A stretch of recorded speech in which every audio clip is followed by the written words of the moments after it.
Hello, everyone! Welcome to the Forest of Memories, my lovely visitors. I hope you didn't get lost on your way here. As always, I'm Zaruk Windcaller, your guardian, your high remembrancer, and your arbiter. Well, now, it's monster hunting time. I'm going to be working with Keldric and Nile again as we dive back into the world of Monster Hunter.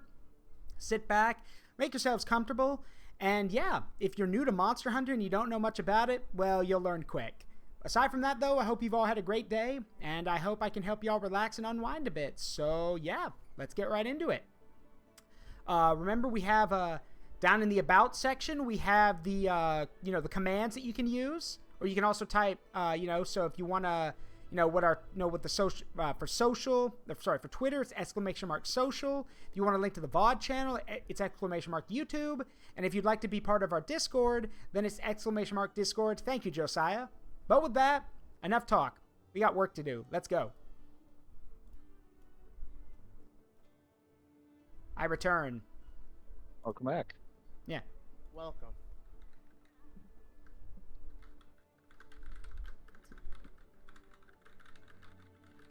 Anyway, as always, some quick introductions for those who are new. We, of course, to my immediate left have Nile, and then left of her we have Keldric or Cassandra. Hello. Hello, Mario. Hello, Mario. I thought you. Yeah. I forgot to change my PNG though. Yeah. I was gonna ask, which one do you prefer using, the "Hello, Mario" or "Hello, Gordon"? Which one do you like using more? I have to swap it up. Oh. But I always swap it up when no one expects it. Hello, Gordon. Yeah. Hello, Gordon. But just for everyone's fun now, I do have a new thing on my soundboard. Do it. Too damn bad! That's too damn bad. Oh, God. Ah! Alright, so I will get us a room set up.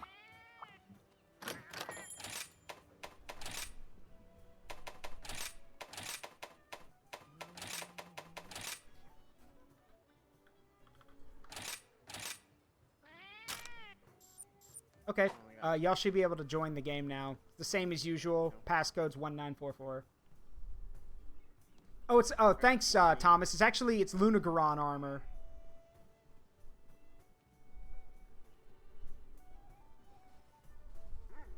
All right, let's see. And also, I have to make a quick test here. Make sure it works. Hold on. Oh shit! It's not working. I'm an idiot. I forgot to turn it on. Hold on. You broke it, didn't you? No, I forgot to anyway, turn. I have now tabbed over on my screen as well. Yeah. So there's no wait time on this one. I'm just going for it. I don't care anymore. Hold on a second. Let me get it.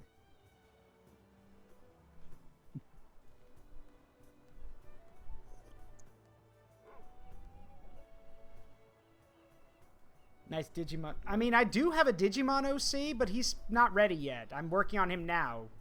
So. Fuck it. I'm. Okay, so right. We did get R6, didn't we? Yeah, we did. Y'all did. So, real quick, I can, before I forget, let me do this because I was trying to test the command. So, let's see. Let's see, see if it works. Yep, it works. Good. Excellent. Okay, so. I'm breaking up the chaos again. Okay. Oh, no. You're more than. You're more than willing to break out the chaos. 1 second. Yes, murder. Yeah. So for those who don't know or weren't here yesterday, Nile is the person who was helping me with Yu-Gi-Oh yesterday. So, one of the people helping me. Indeed. And Keldric is a friend of mine. They've been around, so. Yeah. Also, thanks to you two, I fucking decided to download the game and get cards again. Oh God, it's spreading. Nile, it's spreading. It's spreading. I now need to remember. See, it's like I said, the true unfortunate thing about Yu-Gi-Oh! Is that while all the official games are fucking garbage, they are really easy to onboard new players in terms of the tutorials they give, if they give one. Because the early game for it's relatively easy to go through. and then like it begins ramping up really fucking quickly though. Oh yeah, my like if I'm being perfectly honest, if you want like an actual like speed variant of the game, play Duel Links. Like I'd say Duel Links is not as good as Master Duel like in terms of like getting more cards, but I mean the truth is that I'm also like disappointed that what they don't do what they used to do anymore. Oh fuck, hold on, I gotta also, I need to check that parts list or that armor list you gave me, Nile. Let's see.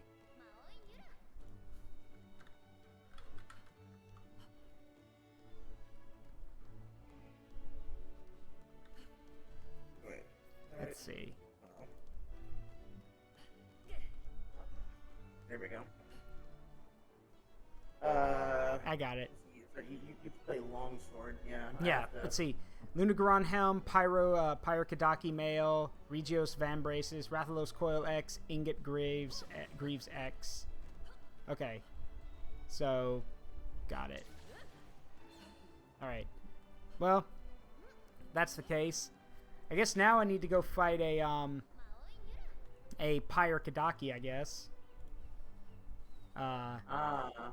Fire Spider Milf. I am streaming, yes. Yeah, yes. Can someone please get a multi-stream set up? I greatly appreciate that. Okay, good. This is working. Excellent. I figured that it would. I had to I have a new build, but I had to edit one of the weapons like file-wise to fit certain things because I'm not gonna fucking deal with the randomization of the fucking curio crafting. I hate that. Yeah. That is like one of the worst things Monster Hunter has done to date, which is probably saying a lot. They've done a lot of dumb RNG bullshit, but that RNG bullshit's worse. Okay. Oh yeah, here's like an extra slot space for your thing. But the cost of that is you lose half your armor piece's skills. Fuck off. Yeah. Yeah, That's it's so stupid.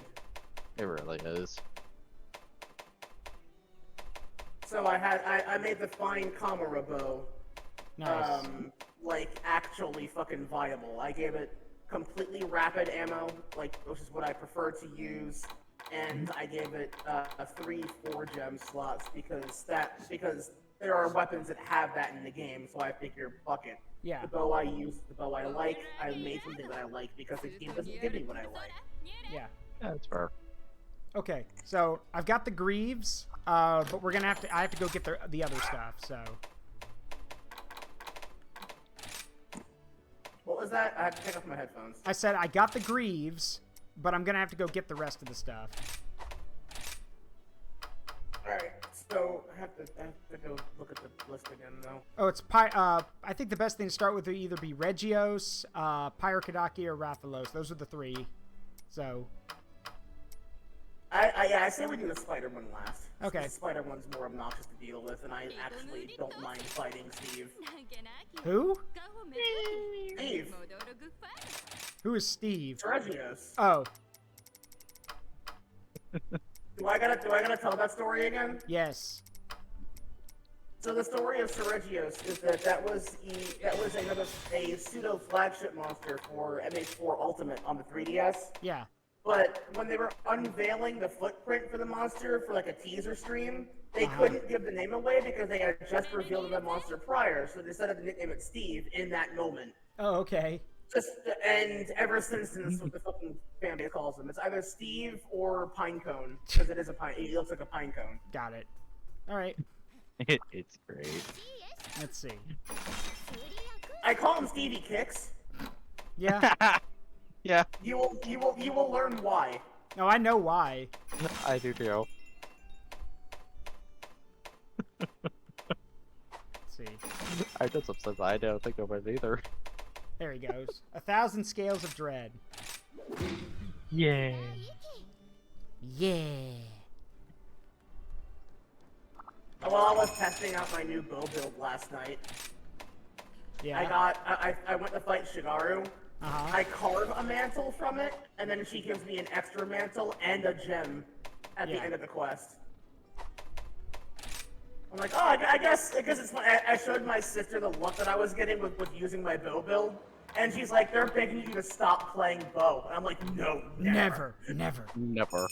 This is a season to never. Because Hinoa mains bow. Like, when you bring her primary weapon is a bow, but she also uses light bow gun. Because there's no such thing as too much DACA. That don't work. Use more gun. Use more gun. Plus, I just love the idea of Hinoa breaking out a fucking gat. He's like, you know what? Fuck this. Yeah. Oh shit. Fucking breaks out a fucking, because again, the best thing is, as far as I know, she also does use Pierce Rapid Fire, which is also how I build my bow gun. Doll. Andre, you need to see me play light bowgun then. I'm trying to think. Barely qualifies as DACA. You are a fool. What a fool you are. I'm a god. Also, hi Midna, and yes, I'm glad that you like my new avatar. This is the chaos form. I'm trying to think. I need someone to help me with that full quote. What a fool you are. I'm a god. How can you kill a god? What a foolish what a naive and foolish innocence. Something like that.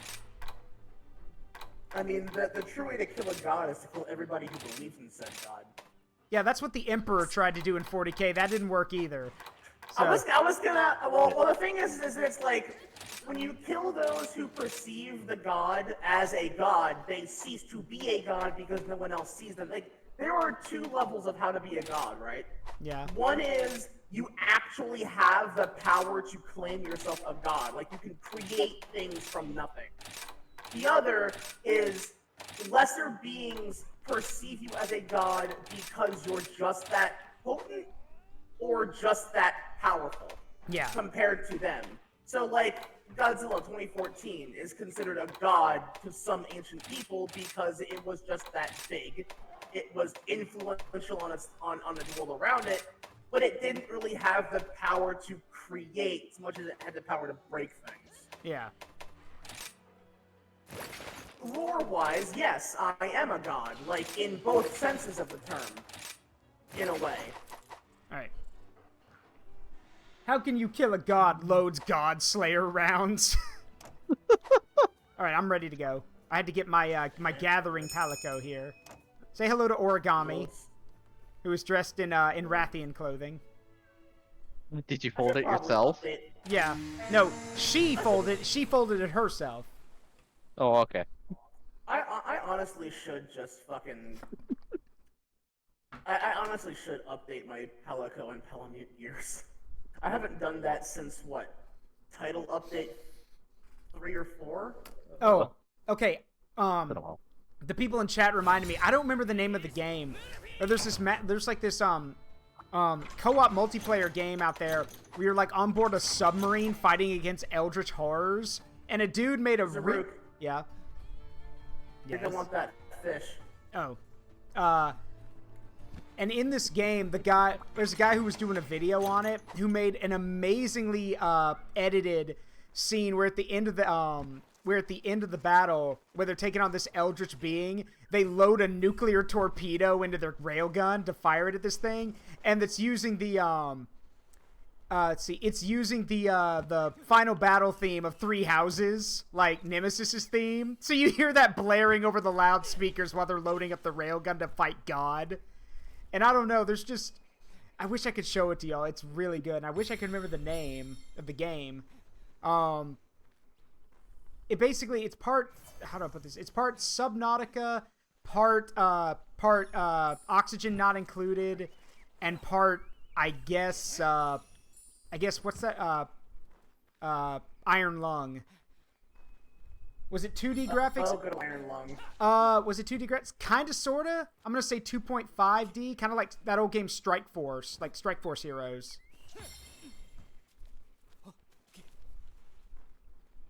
Part Markiplier, so not quite.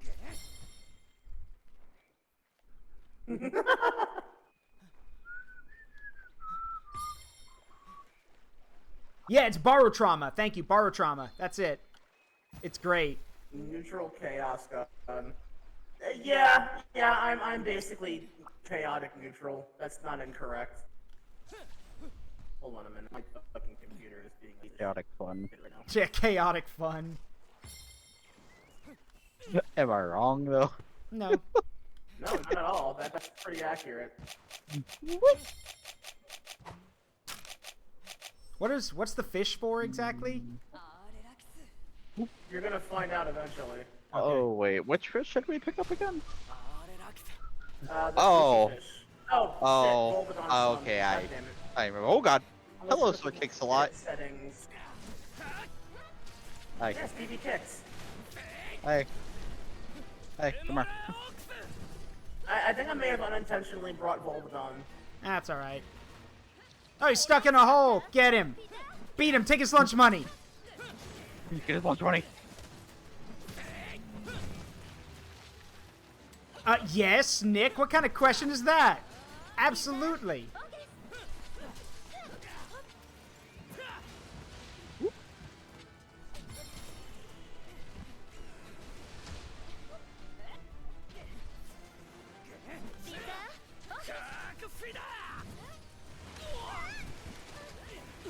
Ow! Stupid sand shark.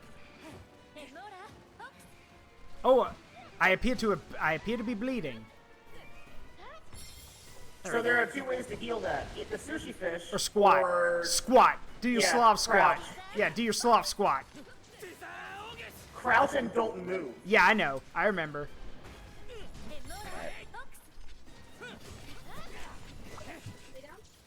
There we go. Let's see. Let's go this way. Do it again! Concussions. Do it again! Wait. Doink.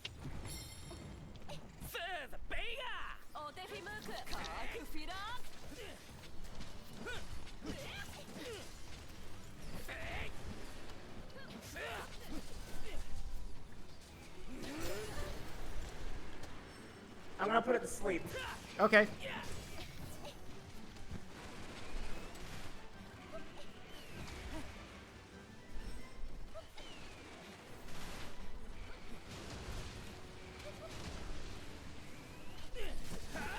Oh, down.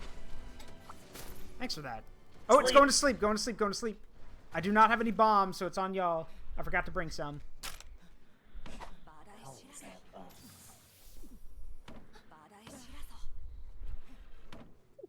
Hold on, pick that up.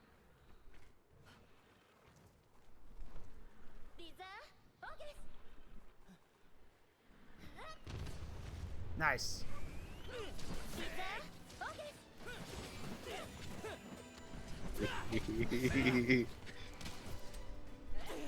Ow. Would monster money be viable to humans? No. No. Because there's no such thing as monster currency. Just because I naturally leak gold does not mean that it's worth anything. Yeah. Your dumb government say this is just creature sweat. It's like, yeah, but it's pure gold, dumbasses. We don't want your mommy musk gold. Well, then fuck you, you cowards.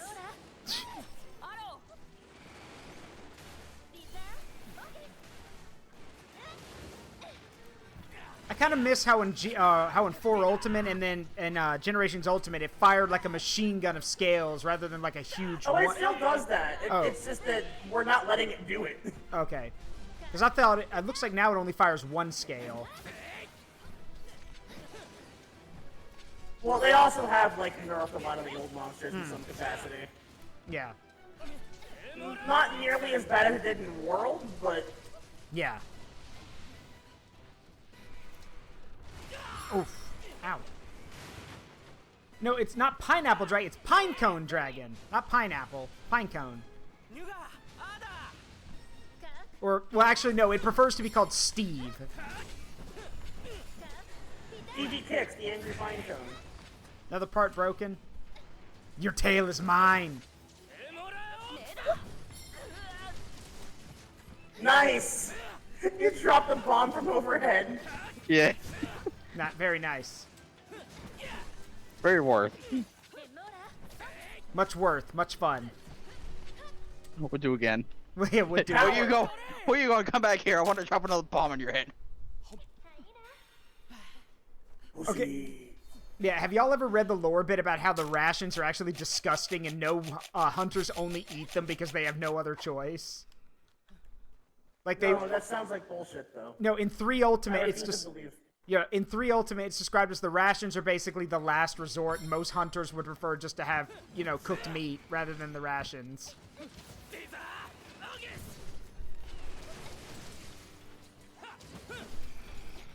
What are they, calorie mates then? No, they're probably MREs, because calorie mates are actually decent. The and most MREs are garbage. I've heard calorie mates are the blandest shit in the universe. I mean, they probably are. But I'd rather have something bland than something that I can't even eat. I love the random burst that I get of like doing 600 some damage to a monster. It's ready to be caught, by the way. Kill it. Okay. The Chaos God says kill it, thus we will. Murder? My favorite. Yeah. No, speaking of... There we go. Speaking of mines, know what's on mine? Murder! Oh god, the veggie omelet MRE. You mean the vomlet? The vomlet? No, that's literally what it's called. Like, soldiers call it the vomlet. The vomlet. Oh, hey, the hey. shit weasel is here. Ow, I'm carving, fucking you prick, dick. Piss off. No one likes you. Yeah, I was about to say, no one likes you. Go away. Like actually, literally. Oh, no one likes it's If they say they do. Victory bomb. We made it sad, so it ran away. They always run when you're carving. They're Victory bomb. programmed to do so, which is funny enough. Actually, no. You know what? Yeah, hold on. You know what, Nick? That's a good one. Durian Dragon. It's not pine. It's Durian Dragon, not Pinecone Neck. It's Pinecone Neck, Pineapple Head, Durian Dragon. There's tons of names. Again, but you're mispronouncing it. It prefers Steve. Speaking of nobody likes you, did y'all see that it was confirmed that the adoring fan is coming back in Starfield? Yes! Yes, I saw that. And they got, not only did they get the original voice actor back, but they made sure to introduce him just like the guy from Oblivion. By the Terra, by the Terra, by the Terra! Oh, I no. swear. I love that they went out of their way to get him back.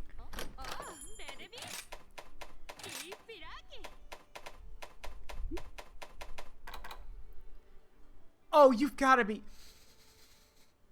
What? I see how it is. What?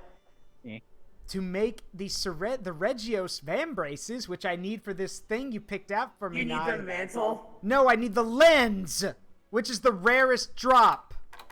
No, the mantle's the rarest drop. Regios Lens is what it's called. Yeah, but it's not the mantle. Wait, no, hold on. Hold on, I can't. No, I can't see. So is it like the little thing with like the hold on. Like a rising sun? Yes. Yeah. Then okay, yeah. Then that is what that is. Yeah. Well, that sounds about right. All right, let's go kill it again. Do it again. I mean, alternatively, there is that I can try. I have to go and see if it works, but we'll find out. Hold on.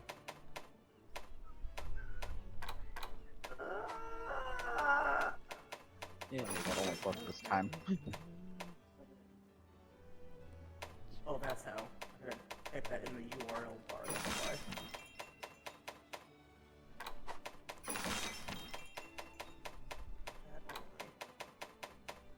Wait, where is it? Is it gone? Couldn't be. Oh, no, here it is. Never mind. Yeah, it kind of. I think when you do certain ones, they get pushed back a bit. Yeah. Must be mindful in order to be one within nature. One does not simply hunt to kill. Noted. And ignored. Noted and ignored. Well, no, that's actually severely important to the lore. I know. But we're literally gonna keep hunting this thing till I get the part I need.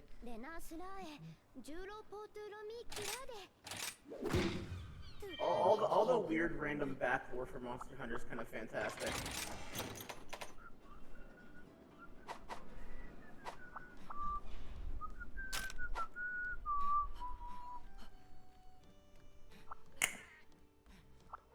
Was that what someone? Was that your Switch?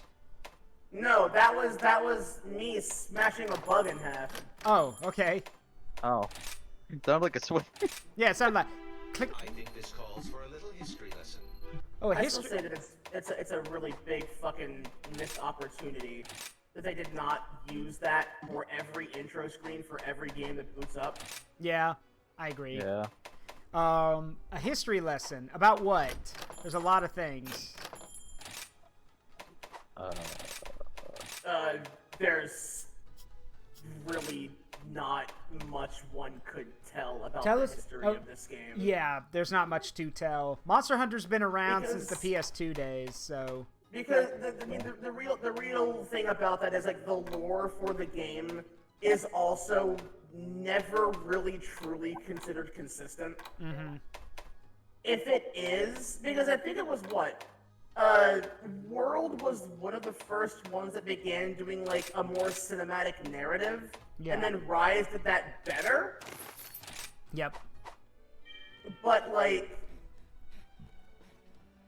hold on, when I say like the deep lore of Monster Hunter, I mean like for mostly individual instances, like how Fatalis is quite literally immortal. It cannot be killed no matter what you do to it. Yeah. And then if you wear the armor or use the weapons for extended periods of time, you will go through fits of insanity, dissociation, and eventually the armor and gear will literally consume and assimilate you and turn you into a new host for a Fatalis body. Yep. Which is fucking terrifying. There's also the very heavy implication that all Elder Dragons are immortal. Yeah. But only Fatalis does the corruption angle. Yeah.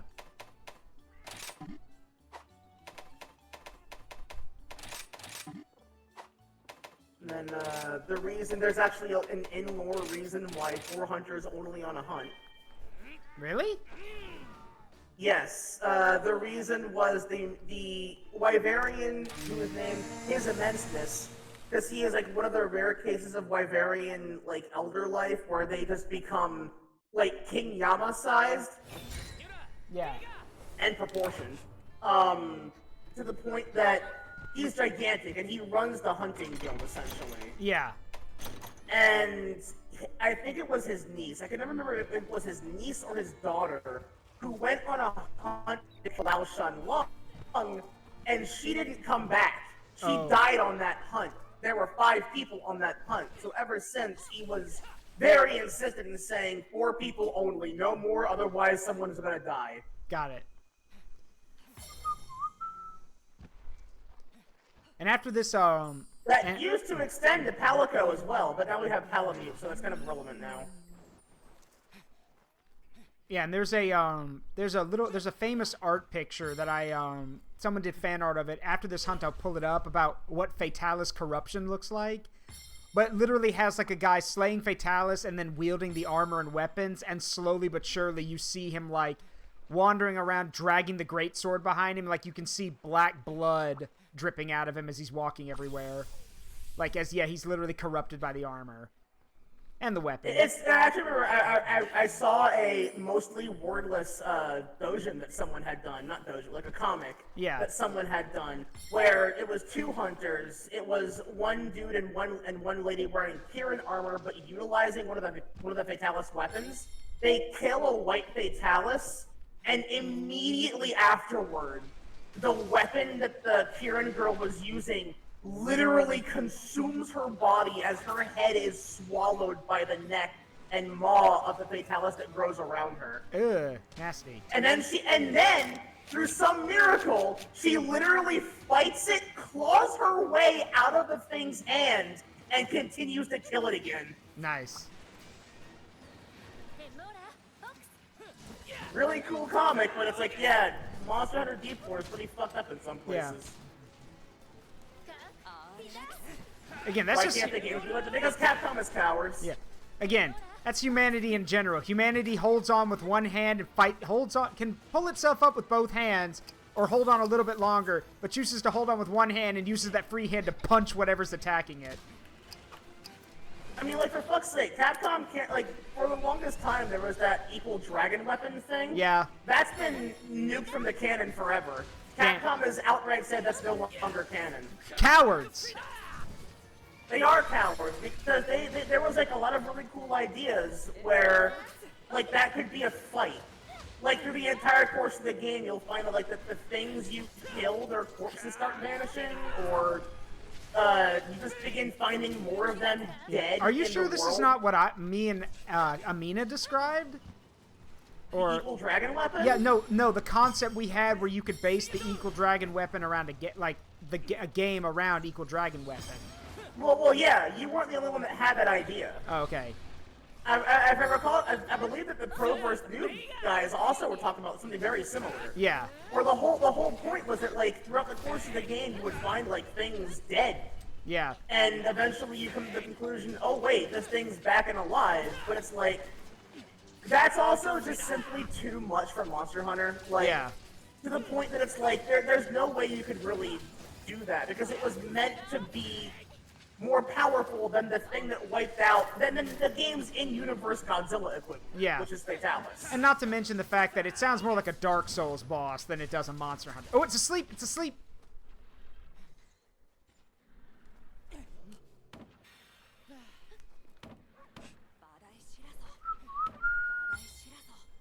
Bomb? Lamp oil. Rope? Bombs? You want it? that was great. You want it? It's yours, my friend, as long as you have enough rupees. I can't do my voice can't go deep enough for that, I'm sorry. Lamp oil, rope, bombs, you want it? It's yours, my friend. As long as you have enough rupees. Sorry, Link. I don't do credit. Come back when you're a bit, richer. I love how, like, he cuts the mic when he says, I can't give credit. Yeah.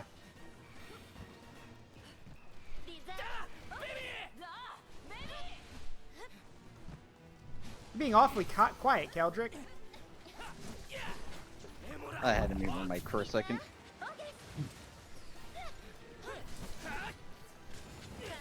Had a mild coughing fit. Ow.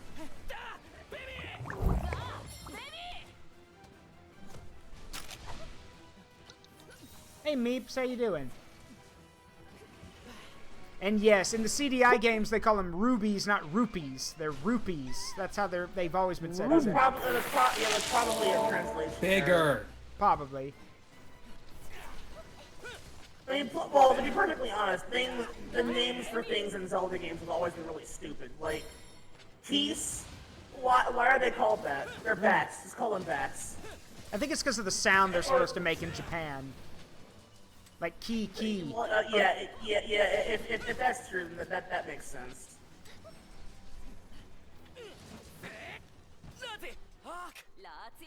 It's ready. It's almost ready to be killed again. By the way, so we can capture it or kill it. You want to capture it?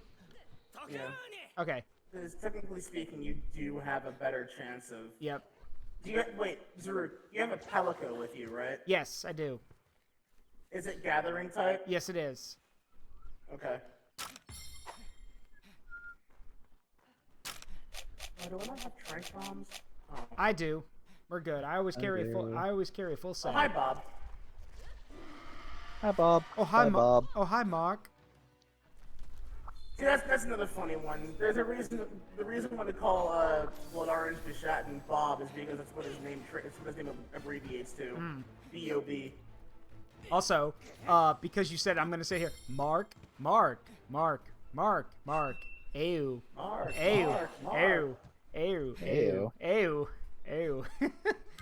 I love the fact that you don't even know. Some people don't even know what that is, but as soon as they hear ew, they're like, oh wait, I know what that is. Ew. Yeah. Snake. Snake. Snocky. John Madden. John Madden. John Madden. Football. Here Football. comes another Chinese earthquake.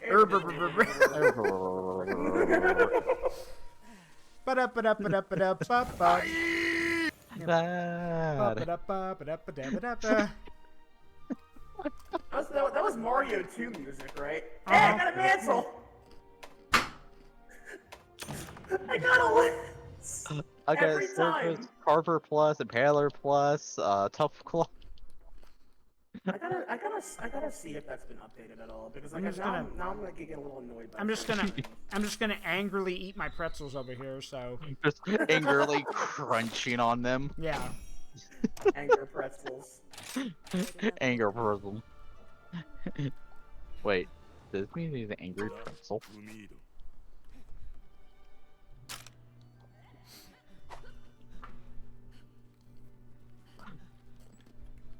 All I can think is Zaruk just throwing something very fast at my head at this rate. Off of one of my stupid puns.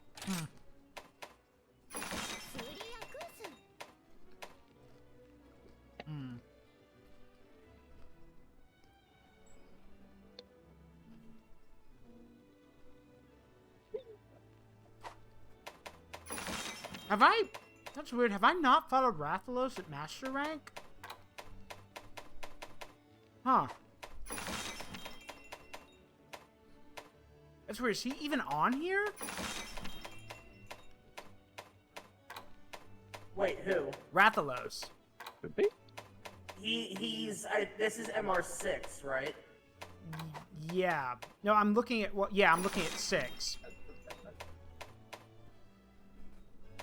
You want MR4. Oh, okay. King of the Crumbling Castle. Alright. Alright.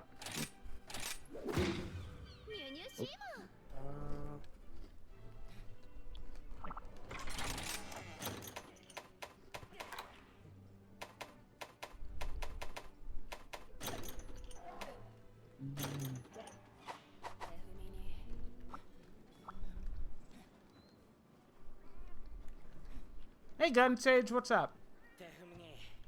Apologies to everyone. I'm eating pretzels.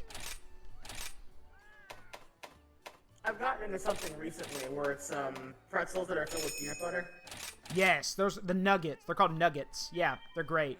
They're really good. I'm eating I don't know the brand, but I'm eating like they're called Jazz pretzels, and they're basically like they're covered in like in a spice coating, like it's a honey mustard spice coating. So it's like eating a. Oh yeah. Yeah. And literally I like those too. The symbol, I love their symbol. Their mascot is a little bee playing a saxophone. Oh, that's great. I need to test this. I'm simply not sure if it works anymore, but I'm gonna test it. So, hey Zaruk, look, I have a weapon that matches your outfit. Uh-huh.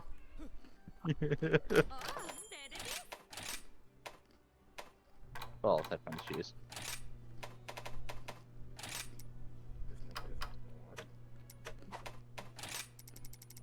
No fucking way. What? What? Zaruk, come here. What's up? What's up? Grab this. What the fuck? How?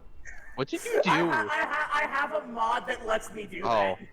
Oh, was that a lens? See, okay, so to give context to people, this is from Nexus Mods. Because I do play modded, and I do have some mods that are mostly quality of life things. But that one I have a rule for. If I get a thing that someone else needs, I will give it to them if I don't need it. And I don't. I have a lot of, like, I have a mantle in the double digits from every monster in the game. Bigger. Oh, God. Nice. Just so you know, my fucking numbers ain't for show. Yeah. They may not be as high as most people's, but they're not for fucking show. I play this game relentlessly. Fair. Yep. So what are the general? Okay, so what are the items you need now? I need the Pyrakadaki chest piece, and then I need the Rathalos X coil, like the waist covering. So, what does the coil need? Does that need anything rare? I do not know because I have not fought a Rathalos at Master Rank yet. So let me look then. Master Rank, Rathalos should be purple color maybe? Yeah. Yeah, you're gonna need a mantle for that. of course. Like, the later gear in the game begins saying, yeah, every single piece requires one of the rare drops, which is fucking stupid, but it's Monster Hunter. It's the fun! It's the grind! Shut the fuck up. Anyway, like, there's a reason this game breeds elitism. Yeah. Well, that said, I do know what armor I'm going to make my layered armor look like. Oh. Yes. Yeah? I have to, give me a second. You know what you should do? You should wear the Roggy gear and then have a katana.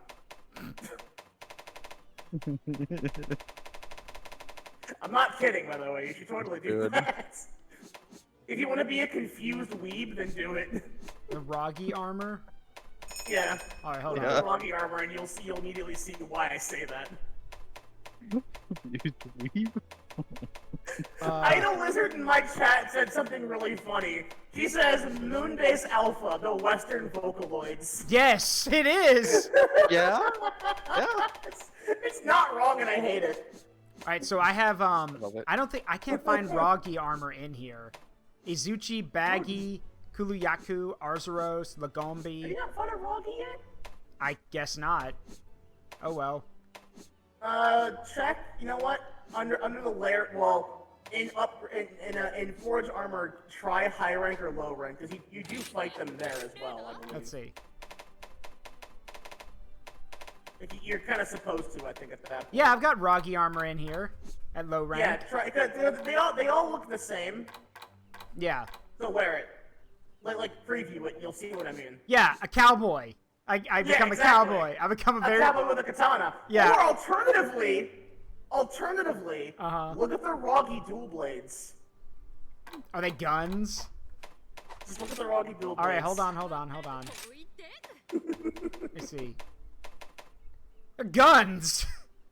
They're gun blades. Yeah. It's literally that's literally that is literally a 6-shooter with a fucking kitchen knife attached to the bottom of it. The best part about it, though, I think the fully upgraded name is Desperado. No, like, it's called Desperado 2, The Kid, like Billy the Kid. Uh-huh. Alright, that's cute. But I think Desperado. okay, hold on. Let me make this, like, just for you guys, I'll be the confused weeb by making, like, I think you have to make at least one piece of the armor to unlock the layered set. So hold on. It's like fucking McCree with a katana. Oh, God. No, and it's Cassidy now, remember? They can't call him McCree anymore. I'm sorry, but that name is not good. Yeah. I cannot call him Cassidy because it's like, I get it, Butch Cassidy, but like, I'm sorry, but McCree just fits his character infinitely better. Actually, no, you know what? I know the reason why they can't call him that anymore, but also, at this point, considering what Blizzard's infamous for, why does it matter? Yeah. Also, when they're all like, I can't make the full set. Oh well. I was also gonna I was thinking about making the Banahabra set so I look like a dapper gentleman running around with a katana. No, I've got a better idea. Hold on. It has been wondered. I don't think anyone would really even get the joke, but like, because it was a very self-indulgent joke from an old friend group that I don't really hang around with anymore. That was years ago, but you remember Cho'Gath in League of Legends? Yeah. How he has the Gentleman Cho'Gath skin? Yeah. Way back in the day, I made a joke. There's a boss in Vindictus, and that's also in Mabinogi, named Glass Goblin, and he's like this big, feral, four-armed winged giant creature. Yeah. You eventually learn that they are a race. They're not, like, just the one thing. And the reason why that one was feral was because it was a summoning that had gone horribly wrong, and then he was, like, imprisoned in, like, this hell dungeon for years. Yeah. And I thought, I want Gentleman Glass. I want that. And someone on DeviantArt said, I could totally do that, just as a joke. I'm like, can you do it, please? I still have that art saved. Hold on, let me find it.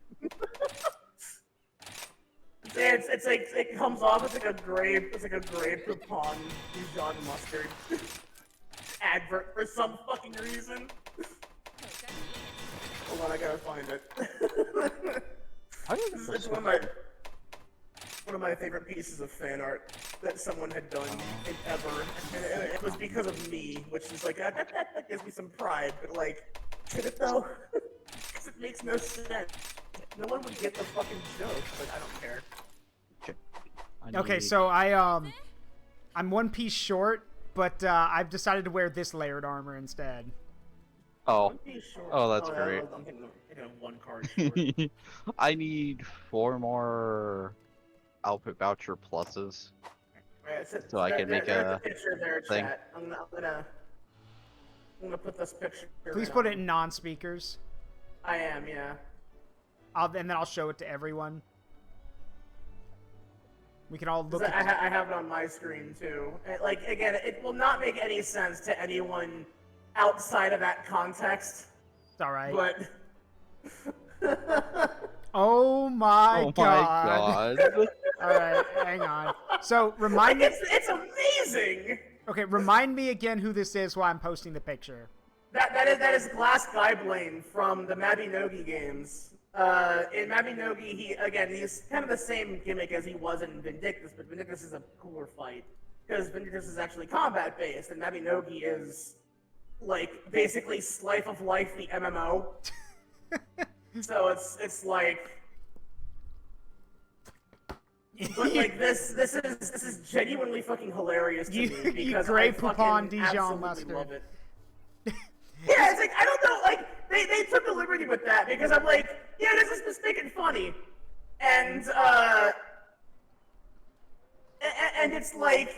That used to be part of their ad campaign. Like, they would say, this person uses Grey Poupon Dijon mustard. Like, that's part of their ad campaign. Considering how long ago this was done, that wouldn't surprise me, that's why it was done. Yeah. Alright, yeah. I'm ready to go when y'all are.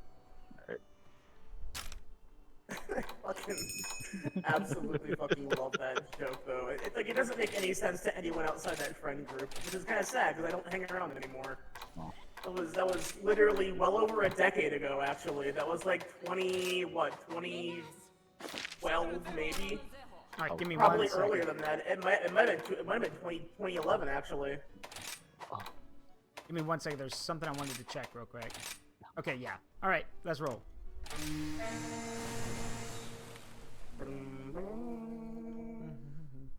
Also, don't forget on this scrolling tapestry, there's crab versus monkey in the top.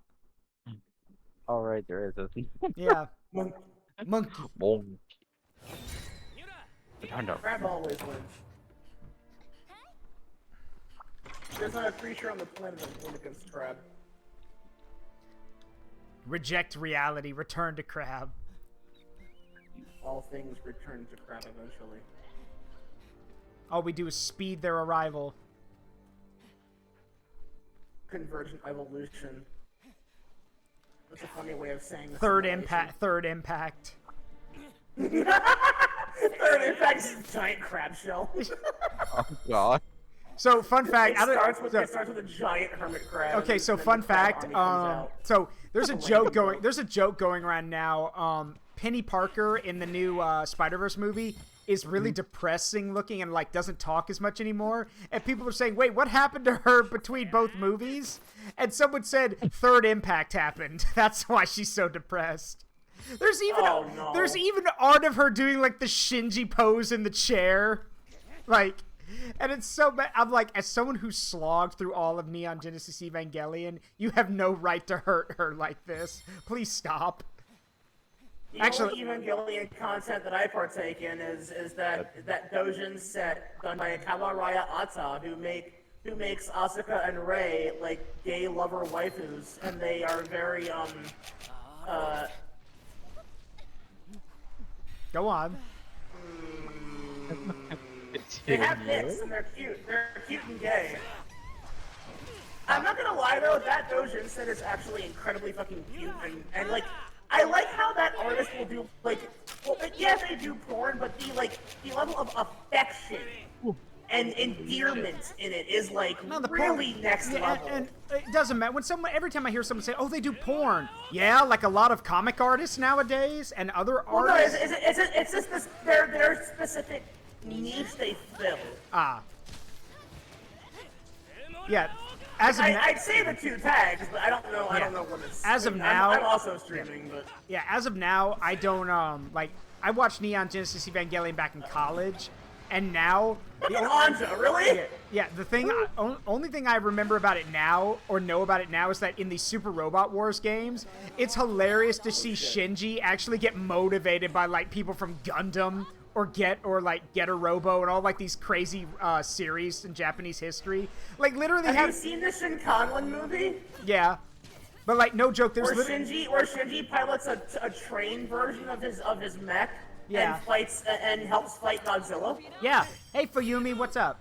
Where Hatsune Miku was also fighting inside of a train mech. Have you seen the thing where Hello Kitty and Gundam celebrated their anniversary by doing a crossover event? Yes.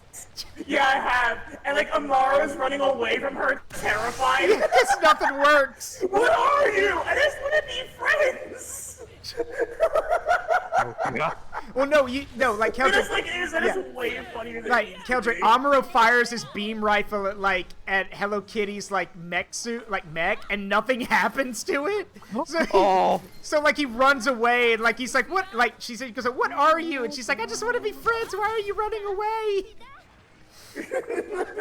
It's a hilarious little thing. And the entire reason it happens is because Hello Kitty herself is watching Mobile Suit Gundam, and she gets really sad and decides to go help everybody. She blew Skadoos into Gundam to save everyone. Yeah. That's fucking great. That is. Oh man. I love describing it that way too. And it's one of those things where it's like, no one believes me when I say that's a real understandable sentence, but no, it is. Yep. Fun fact. Oh, so also fun fact. So I love this little fun fact. So when they were trying to find a new host for like the newest version of Blue's Clues, a ton of people came out, to basically fill the role of like who was going to host the show. You know who they said was the best audition they got, but they couldn't cast him? Who? John Cena. That's not a surprise because John Cena is actually really good with kids. Yeah, John Cena showed up wearing Steve's shirt and khaki pants and was like, "Hey, I want to do it. I want to be." He goes like, "I want to do the job interview. Let me do it." And they actually said that he did an amazing job, but they couldn't cast him because they said too many kids would know who he is. They would like. Yeah. That's also a really good point. Like too many people actually know him. Yeah, exactly. It's actually really funny because I remember like the actual original Steve mentioned that when he did the audition, he was told by the people there he looked a little bit too creepy for it, but all the kids loved him. Hey Draco Nick, what's up, buddy? Thank you for the raid. And hello Raiders, welcome to the Forest of Memories. I'm Zaruk Windcaller and I'm playing Monster Hunter with my friends Nile and Keldric today. We're currently talking about how John Cena auditioned for Blue's Clues one time. So, and yeah, that is true. Steve, the original actor for Steve, was told, like, yeah, you're too creepy. But the thing is that the reason he got the job, as he said in an interview, is because he didn't talk to them like they were kids. He talked to them like they were his friends. And so exactly. So his cadence was the best. best. And so they got they were more engaged.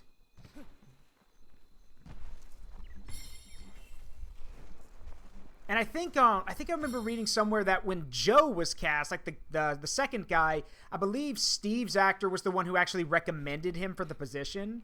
Like he said, give this guy a shot. Yeah.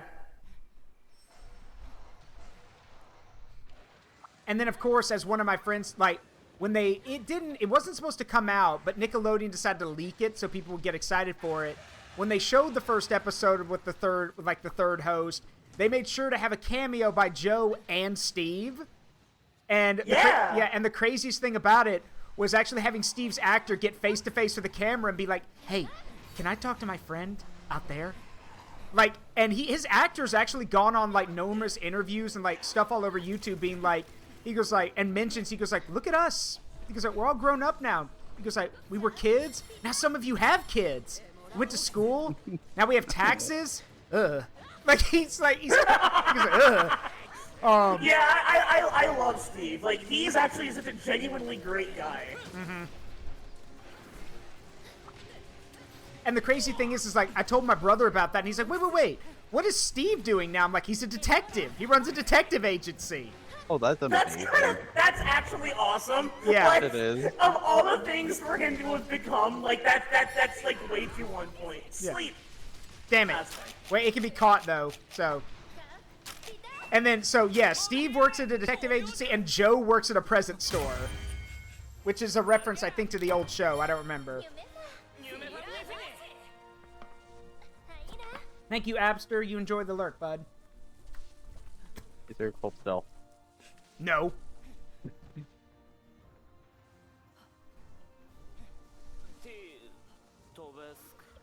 Did you just put yourself to sleep? Yeah, and then ran into the cloud. And then my cat hit me, so it don't matter. Your cat tossing out the your cat tossing out that cloud. A test of your reflexes. Woo! Woo! I got Use your dice roll. Holy fuck! Y'all need to look at my stream right now. Hold on. Hang on, I gotta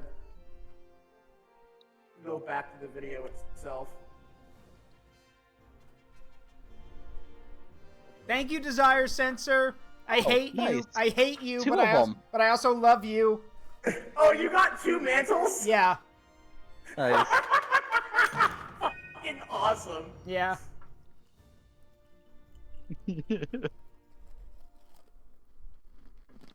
I need vouchers. I need my fucking...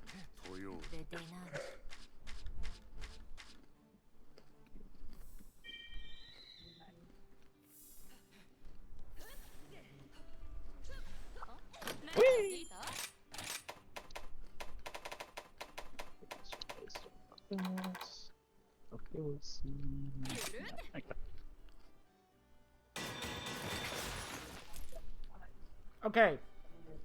So, all I need now is I need to make the Pyrakadaki chess piece. Now check what that. Oh, hold on, okay, I can check what that means. Hold on.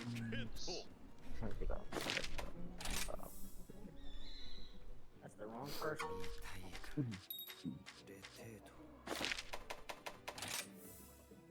Forge armor.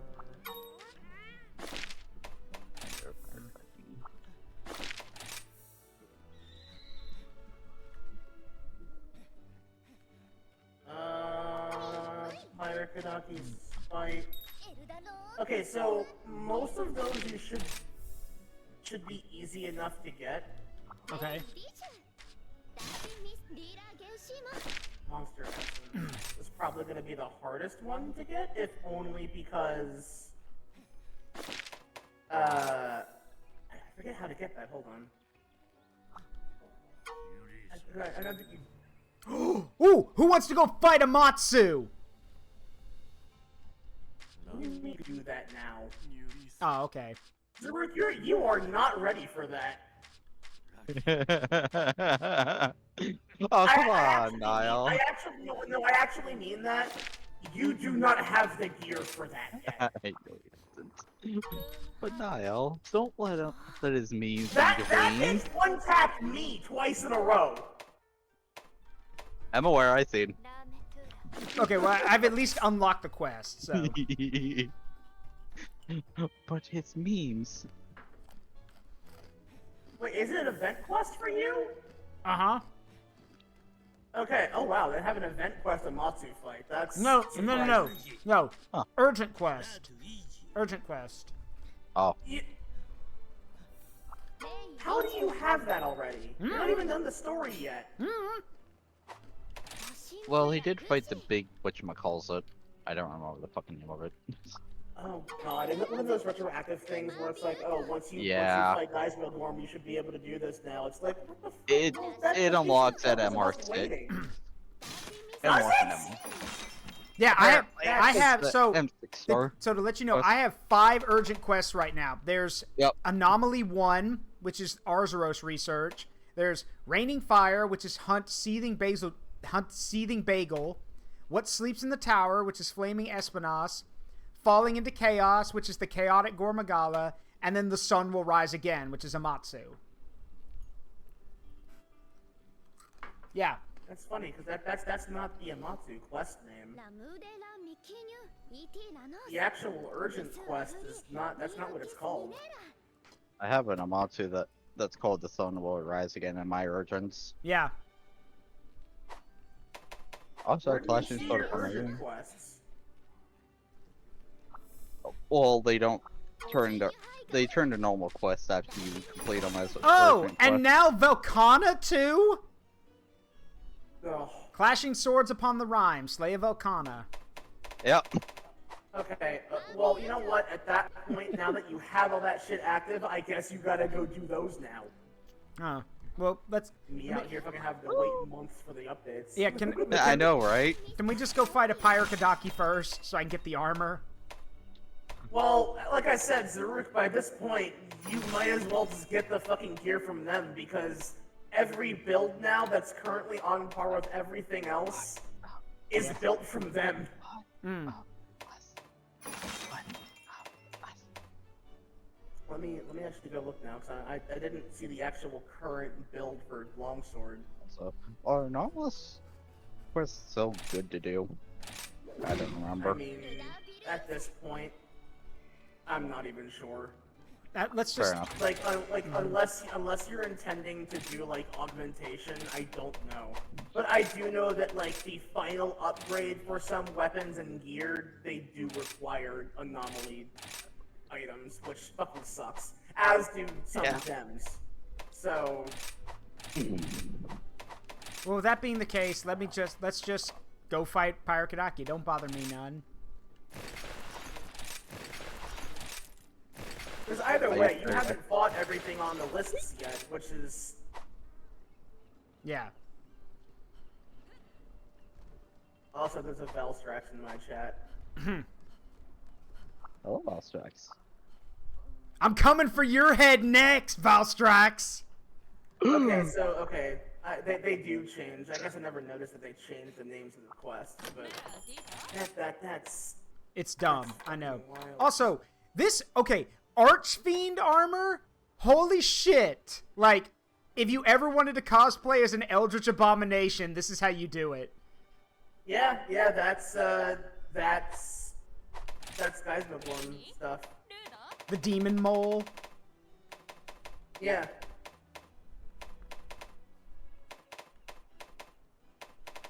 Let's see. Alright, Ultra Endgame MR build.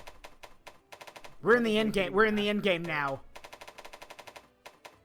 Well, we're in the end game. Kinda. Yeah, in the end game. Those still require primordial Malzeno pieces, though. Yeah, that's all right. I do want. Look, not gonna lie. I know people don't like it, and I know people hate.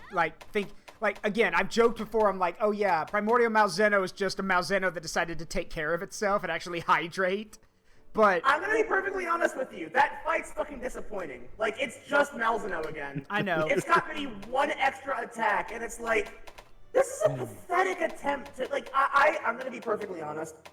I'm really annoyed that people accept that. Like, I'm sorry, but Amatsu Magatsuchi is a better fight overall. It's an actual boss fight in a boss arena with a boss monster that had build up to it. We already dealt with Malzeno, and Malzeno's entire gimmick was built on the Curio being like familiars of a vampire king. Yeah. Like, without the Curio, it's not an interesting monster. And the sad part is, like, Primordial Malzeno is like, oh yeah, this is the one that's not reliant or assimilated by the Curio. And they don't even commit to that. Yeah, I feel you. It's fucking pathetic and disappointing. But that said, do you want to go hunt Pyre-Kadaki, or do you want to go fight Amatsu? Your call. I'm fine with fighting Spider-Milf. Okay. Zaruk said nothing about me, just posed there at him. What? You walked right past me as I was pointing at you. In this outfit. I'm a little more distracted by how much space you're taking up on my stream. Honestly. I genuinely fucking love this this build name. What's it called? I'm looking at one of the longsword builds. Uh-huh. Silkbind Spammer Amatsu longsword. That's pretty that funny. seems accurate. Yeah. Also, I want y'all to look at what this mission is called. Y'all see it? What it's called? A mighty need. Now. Yeah, I have a mighty need for that spider to knock me up. No, what I was gonna say was I was gonna say I have a mighty need, which is an Invader Zim reference. I have a mighty need. I have. Okay, so this one oh wait, no, that's also that Risen Kaiser horns and Risen Mizuha. Oh boy. Oh. But where are you getting these builds from? I might have to look into it. Game8.co. Okay.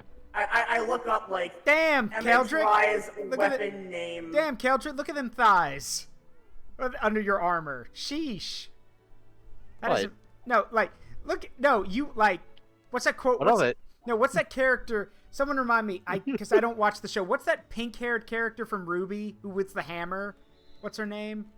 Nora? Yeah, Nora. Yeah, her thunder thighs. I remember that joke. You also have your character's also wearing fishnet stockings. So. Yeah. Okay. Yeah, I think that's probably the Spino pieces, right?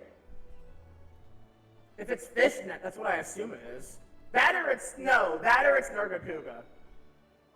Nargacuga I refer to as Stripper Cat. But no, yeah. That is the Spino bottom piece because I used that on my Jean d'Arc cosplay outfit. Got it. Fair enough.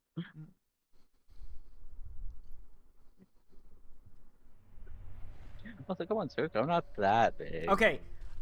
So I do have a genuine question for both of y'all. If, we know that the 5th generation of Monster Hunter is basically over now. They're working on something else, but this is basically with World and Iceborne and Rise completed. That's the end of the 5th generation. So, with the 6th generation coming at some point, who knows when, and we know that they'll be doing a lot of crossover stuff, what is one monster or character from, kind of crossover you would like to see?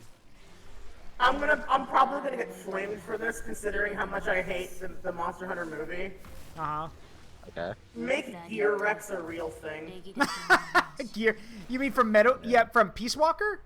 Yes, because it would also make sense considering MGS3 is getting remade, and there's a very high chance that Gen 6 of Monster Hunter is gonna pair a release with that game. That's true. So they may as well. Fair. Yeah. Time for Valstrax.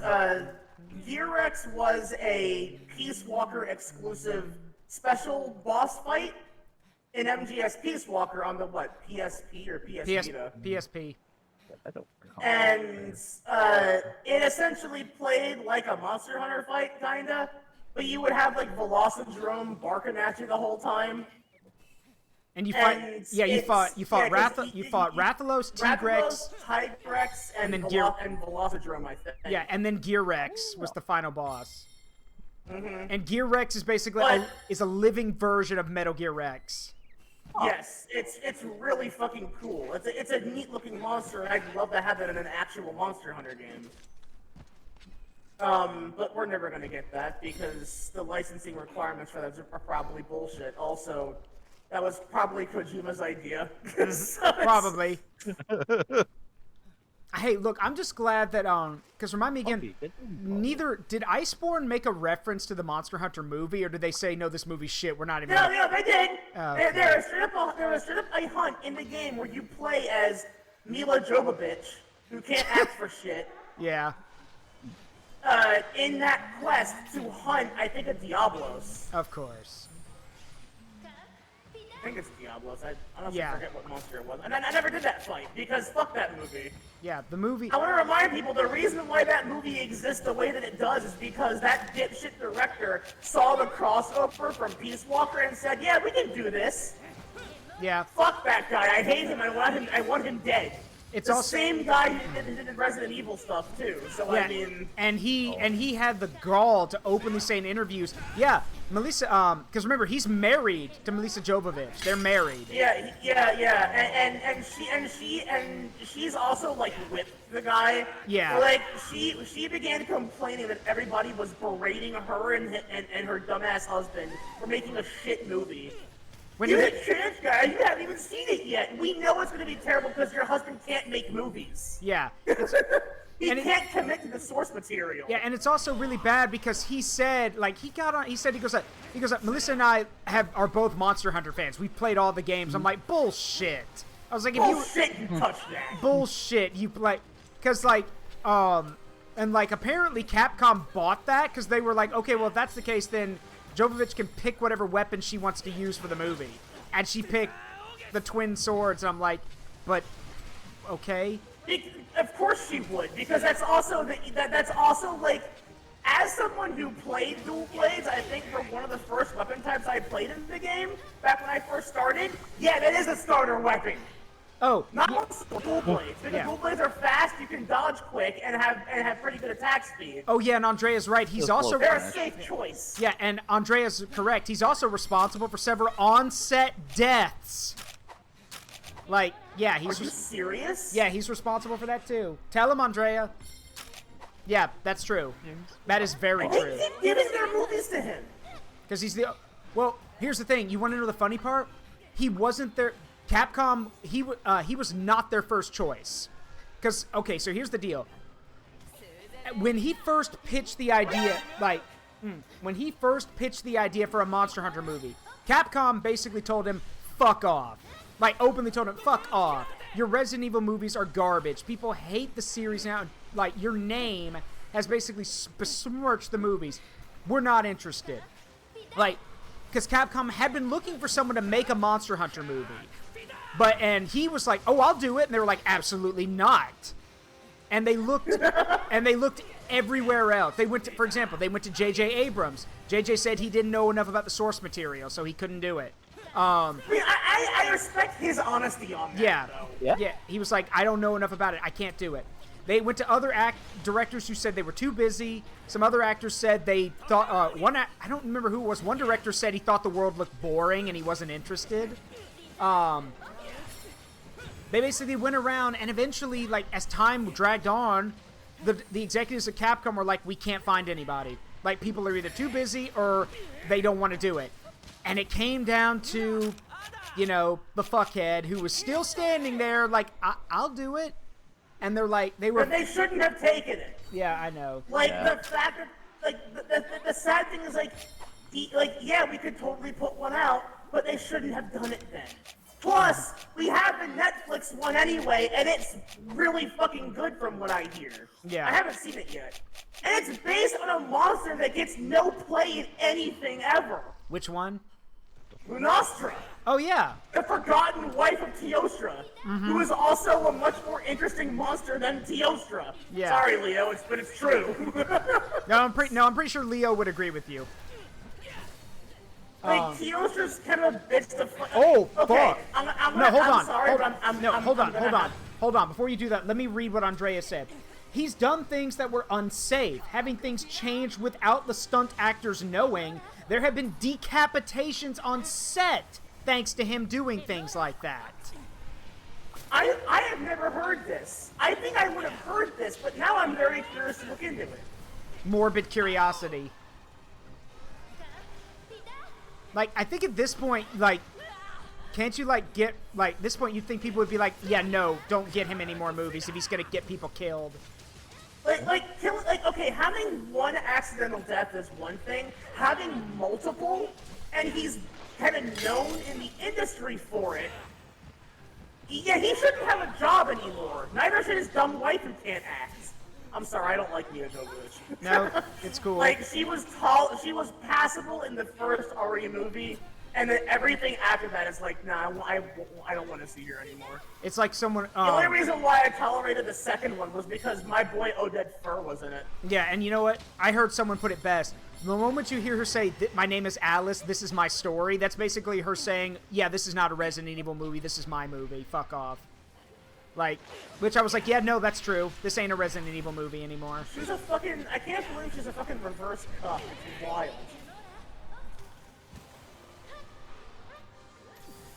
But no, but yeah, it's like I know that this is probably going to be a little bit mean to say, but like, my sister and I have this joke where we call Teostra a cup. Because he is. Back in World, my sister with I think her partner at the time, they went to go fight Teostra and Lunastra at the same time because there's a quest where you have to go do that. Those monsters are programmed in such a way that they are never not in the same room at the same time. You always fight them together. Yeah. She entered the room where they are, and Teostra immediately left. and then let her fight Lunastra to the finish, and then came back. And I'm like, that is fucking hysterical. That is. Lunastra, I don't know whether that's the equivalent of are you sure you can handle this by yourself, dear? Of course I can handle this by myself. All right. Okay, and then come back to find your wife dead, or it's the embodiment of, yep, no, you got this, bye, and just abandons her. No, the joke I made was Lunastra grabbing my sister and going, all right, Teostra, get the fuck out of the room, I'm gonna fuck my new wife now. Because my sister is also a monster fucker like I am, and actively has a crush on Lunastra, which is probably my fault, actually.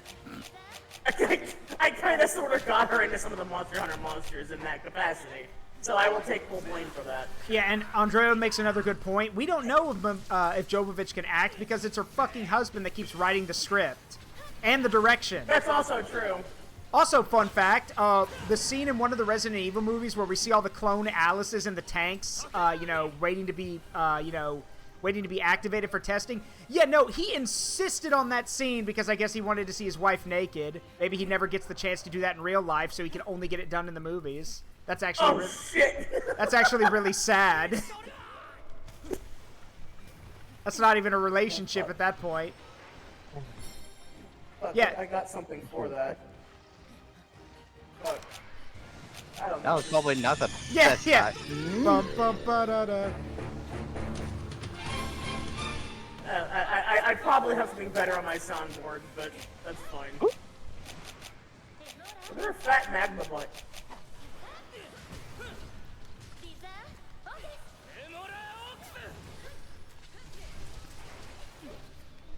Man, she's got a lot of health.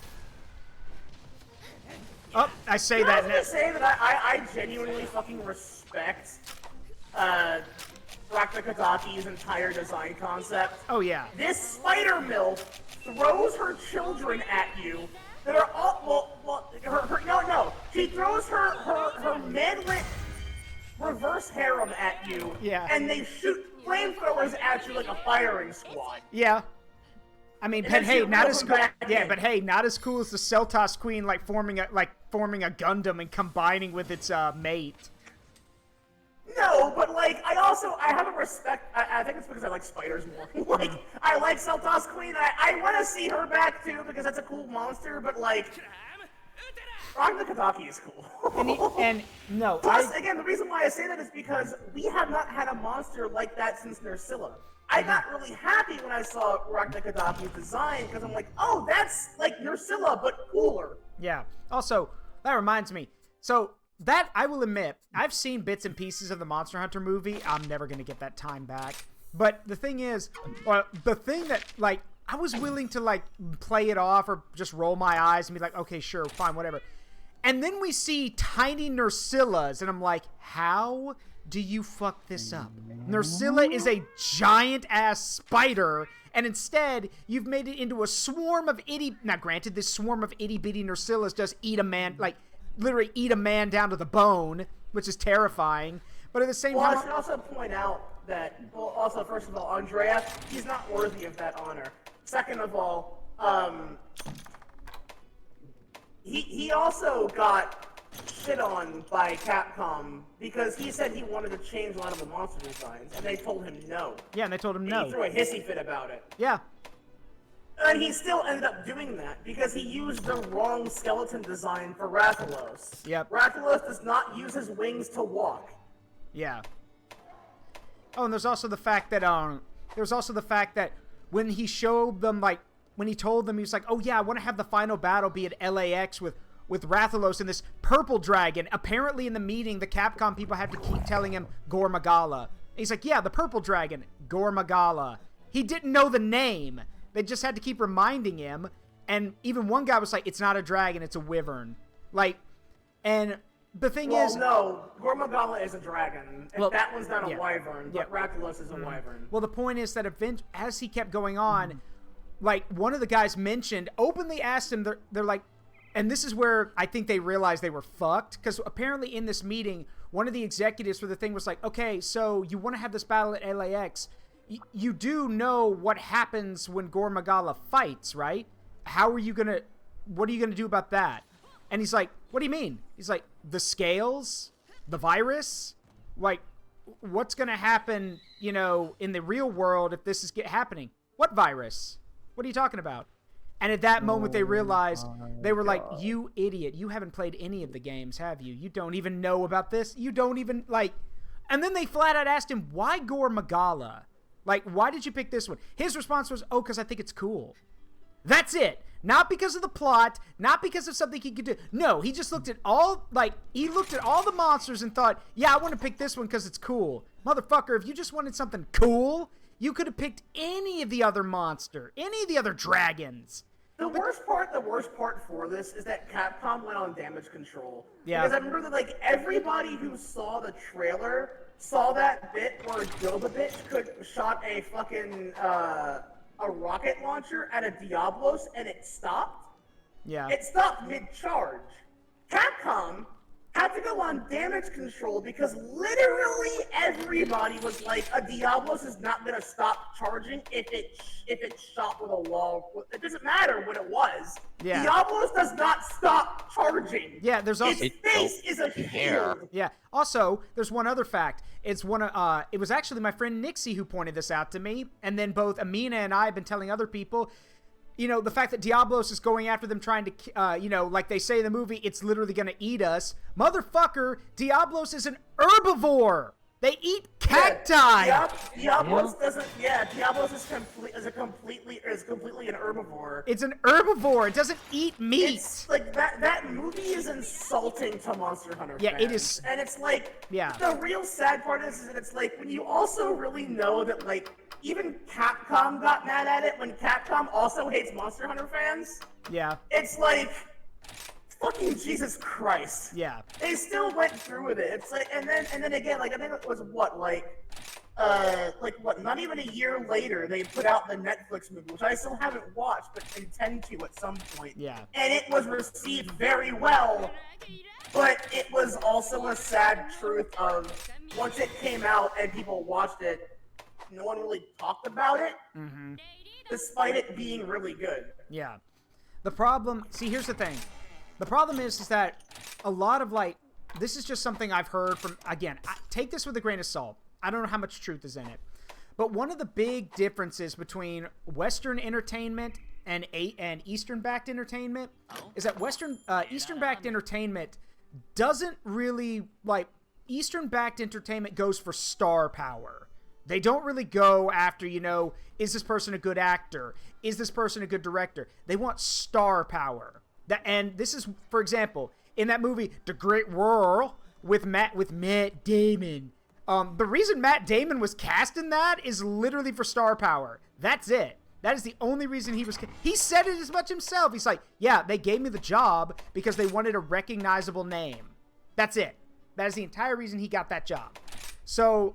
The problem that you know, Eastern movie makers have yet to work out is that that's not how you do it. Now, granted, Western movies are not that much better. I know. Western movies have their own problems. But you gotta get... But here's the thing. It's funny to me that Nintendo... Here's the thing. Recall, Nintendo picked Illumination to make the Mario movie. That was a... First of all, that was a big mistake.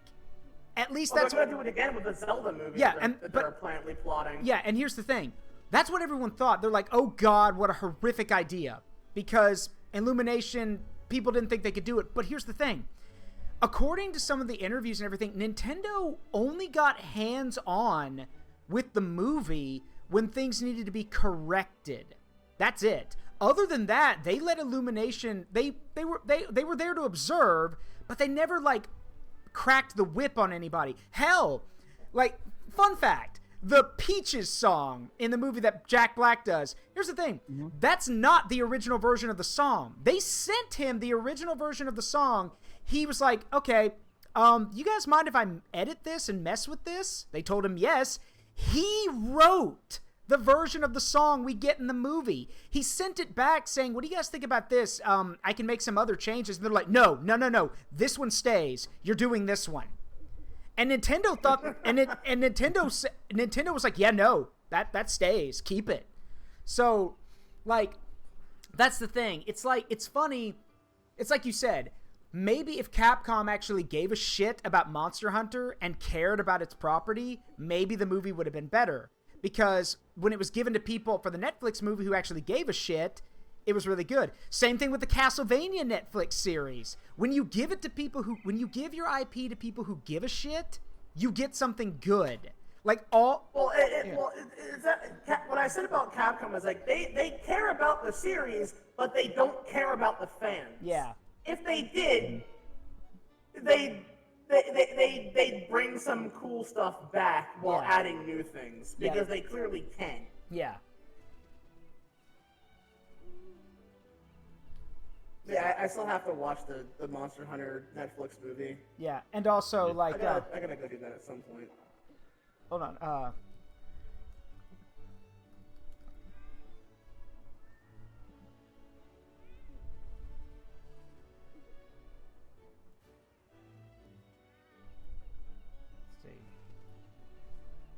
Well, by that, what I mean is,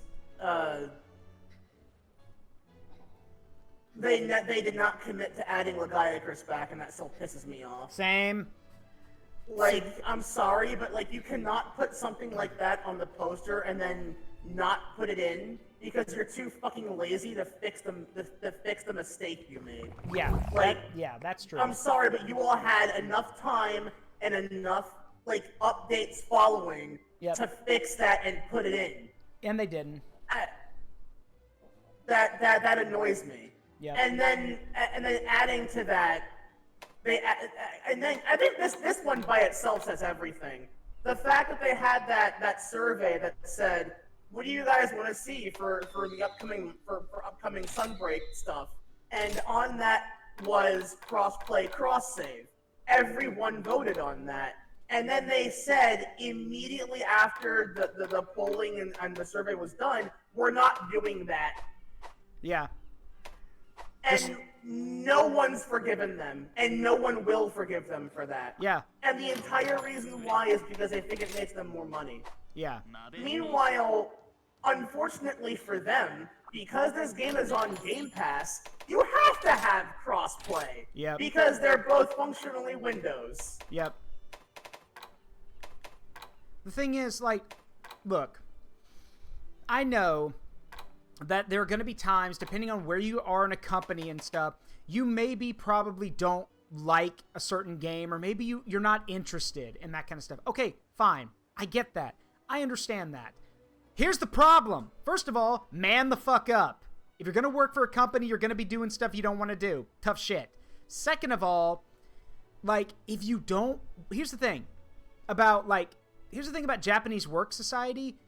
That's the kind of thing I've always heard. Japanese work society is one of those things where even if, like, it's always, please continue to do your best. But here's the thing. You can, like, unlike Western companies and Eastern companies, if you don't like what you're doing, you can ask for a transfer.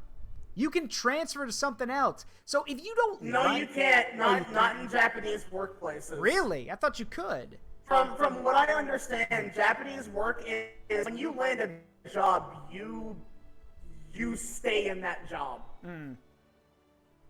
If there's a reason why, like, you get that trope in a lot of anime and manga, is because it's actually just like that. It's one of those cases of if You could literally be like 70 years old and still be working at a convenience store. Yeah. Because if you quit or are fired, you do not get another job.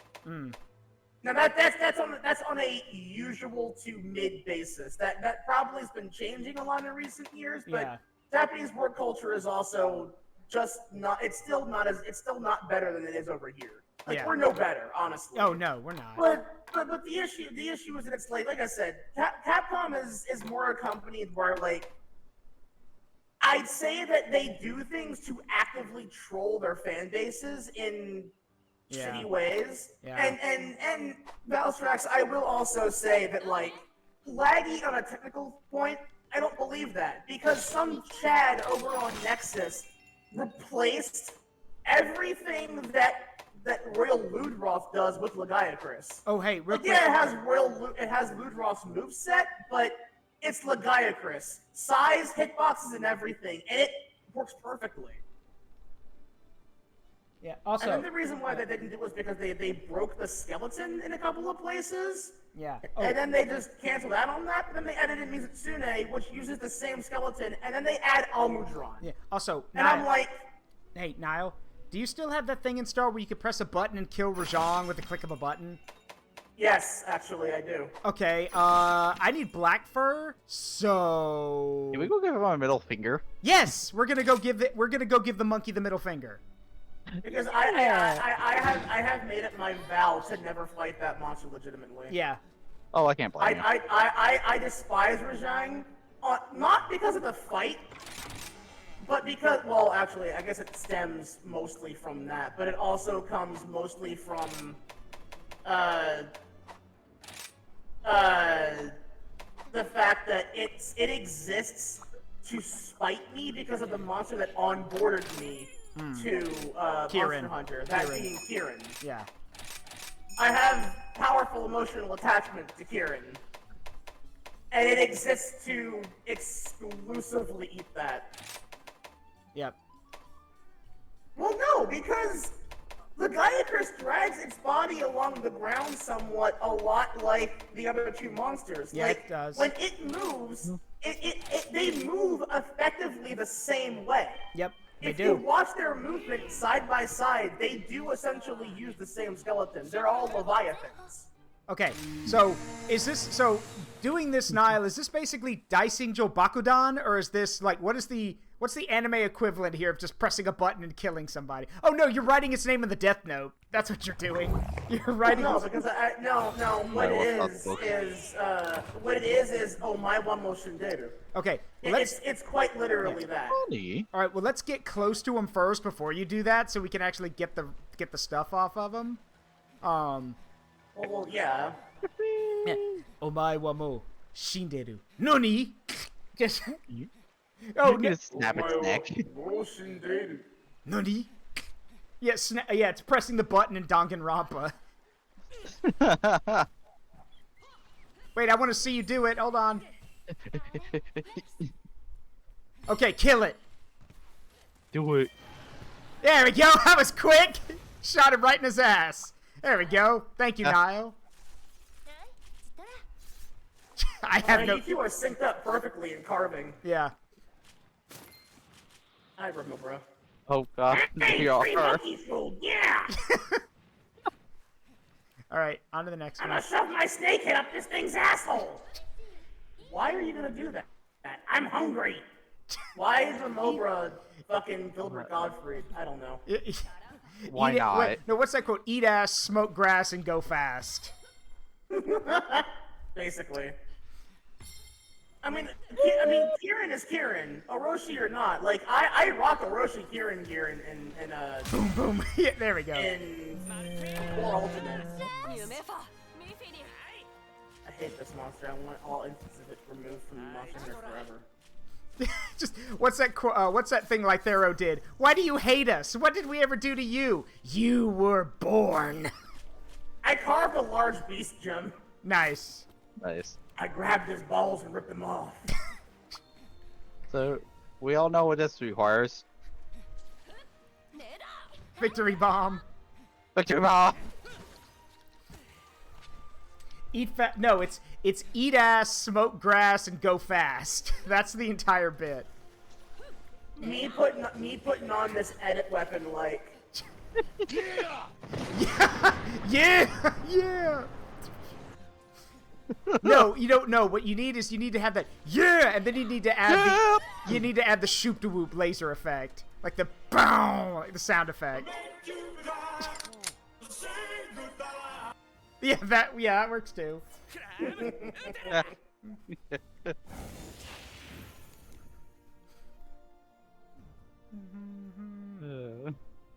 Okay. Oh my god, I actually did castrate the both of them. I got 3 more large beast gems in my reward box. Nice. I got 51 of these. Also, God. Yeah, also I got a large beast gem, but I didn't get any black fur. Where's that supposed to come from? Fuck. That might be Show a break. love 100 Hold on. hello babe I have tilde to hi look Nile. when I get Hi back. Keldric tilde happy found- Tuesday. Hype love 1 Zaruk W smile Zaruk George Zaruquists. Those are wrong. Materials. Heart Fang, Wolf Drunk Pelt. Oh. It's Black fur is high rank only. Okay, well then we gotta go kill a high rank one then. Oh, that's even easier. Murder. There he War is. crime. There he is. I'm not even gonna take Dongo for this. Actually, yeah. No. Do take Dongo. Oh, okay. Well, I'm not sure if you have them, but hold on, let me. No. God. There we go. Give me that few ammo. The Dongo that I would recommend if you have it is Miracle Worker or Carver High. I don't think I have those. Let's see. Yeah, because I actually have a mod that makes it so every Dongo is always available because Capcom just removed that feature post MH4 Ultimate, which I fucking hate. Ugh.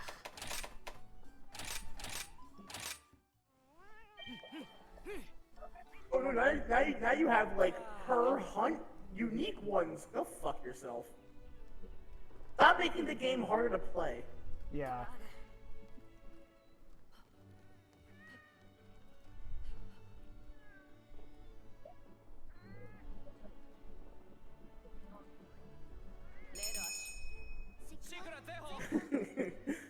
Capcom looking at the modders community, making their game better and more enjoyable for first time. Wait, that's illegal. Wait, that's illegal. And people who want to make it more fun for them. Yo, stop modding our game! It's not supposed to be played like that! That's too damn bad! Look at Rathian getting fucking beaten to shit by everything all the time. Always. I still love the Glavenus one. You're not special, Razon. Everybody can do that because Rathian's kind of a bitch. God, just socks her. Just punches her in the pussy.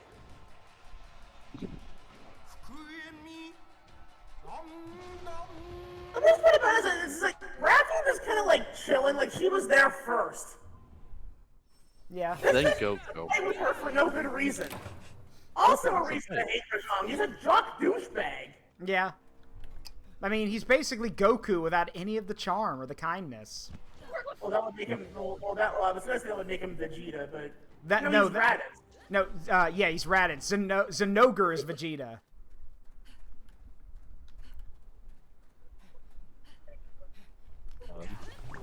Fucking Stygian Zenogre Zenogre's cutscene in Iceborne though. Zenogre's cutscene was great because he like walks past you, looks at you, and goes, I'm back, bitches! They've actually asked one of the animators for that scene to. Fuck you. Damn it! I'm not there yet. It's fine. It's relatively close by. But like the way the animators described it was that that scene in particular when Zenogre sees you, it's literally basically saying, "I'll deal with you in a second." Because like, this is a Yeah, bit, exactly. this is a bit more important. he walks by, check this shit out. And then he just Yeah. fucking beats them both to shit. Yeah. Takes a stance and says, now come find me, assholes. Explore Yeah. the park. This was my house. You and I, we fighting back in the parking lot. Take it to the lot, bitch. Zenogre. I love Zenogre. Yeah, Zenogre texting you, meet me at the Denny's parking lot, bitch. It was that what? It was that picture of like the granny who like challenges you to a duel. Yeah. Yeah, no, Andreas got it. You're next. This guy first. Like. Well, in that cutscene, Zenogre fights off. I think it was both Rathalos and Diablos without breaking a sweat. Oh yeah. It did one combo and took them both out. Yeah. That is such a fucking power move. There's actually a I've also seen another one I thought was great. It shows Stygian Zenogre like bandaged up and like in a hospital room, and it says "I lived, bitch." Like yeah. Actually, no. My I've seen a Stygian Zenogre version of that, and then I've seen a Zenogre infected by Gormagala's virus that says "I lived, bitch." Oh yeah, like the actual Apex Zenogre. Yeah. Yeah, see, I'm kind of annoyed that they tried to do that in Iceborne, because that term has already been used. Yeah. The original, and that's the primary reason why I hate Rajang. I never made it through G rank in MH4U, and the reason why was very simple. I had all my gear. My G rank gear that I had edited for myself because I wasn't gonna go there. I just wanted to go fight monsters and have to farm them for days on end. Yeah. My first G rank fight was with a desert Celtas, so it's just 3-colored Celtas basically. Yeah. And that shouldn't be that hard. You get my charge blade back when it was new, when it was better than hammer at breaking parts. Yeah. And I'm like, all right, I can fight a Celtas. This should be no problem. Not 10 minutes. Too long. Almost 5 minutes into the fight, from off screen, there's this big yellow beam that immediately kills me. Yeah. I didn't see what happened. I didn't know what happened. It just happened. Yeah. I look at the map, and it's a fucking Apex Rajang. Yeah. Every single G-rank hunt in MH4U, 50% chance that an Apex Rajang will show up. Ugh. Now, typically, you're saying, okay, so you would ask me, well, what's the big deal about the Apex monsters? They can't be damaged. Yeah. Yep. Apex monsters in MH4 Ultimate are what happens when a monster overcomes the Frenzy virus and now makes it its own strength. Yep. Which is pretty boss, if I will have to admit. I think there were only a handful of monsters that were Apexes. There were Zenogre, Rathalos, yeah, and a few others. But of course, Rajang is there because of course. Yeah, I think the thing that annoyed bats on that monkey. I think the annoying thing that always pissed me off about Rajang is the fact that throughout all the Monster Hunter, all the games except this one apparently, because I guess they decided he didn't deserve to be here. Or maybe they thought, oh, he's too hard for new players. The scariest monster, the one that is spoken of in feared whispers, is Devil Joe. The one that literally, when Devil Joe shows up, every other monster runs for the hills. But apparently in World and Iceborne, Devil Joe gets its shit pushed in by Rajang, and I'm like, bullshit. Absolute bullshit. Bullshit. Well, I will now tell you why movies and games do that. It's because of King Kong. Monkey. Yeah. The original 1933 movie had him break the jaw of a T-Rex. And I'm like, A, no. B, fuck you, that's not how that would work. Yeah. When a T-Rex bites your arm, you're not getting it off of you. Yeah, you're losing that arm is what happens. Because T-Rex is said to have had the most powerful bite force of most creatures on land, period. Yeah. Like, it's like... They keep trying to make monkeys better than they are, when they're really not. Yeah. Like, I get it. Gorillas are strong. But if a creature with a bite force 50 times that of the modern equivalent being a crocodile bites your arm, you're losing that arm. Yeah. Yep.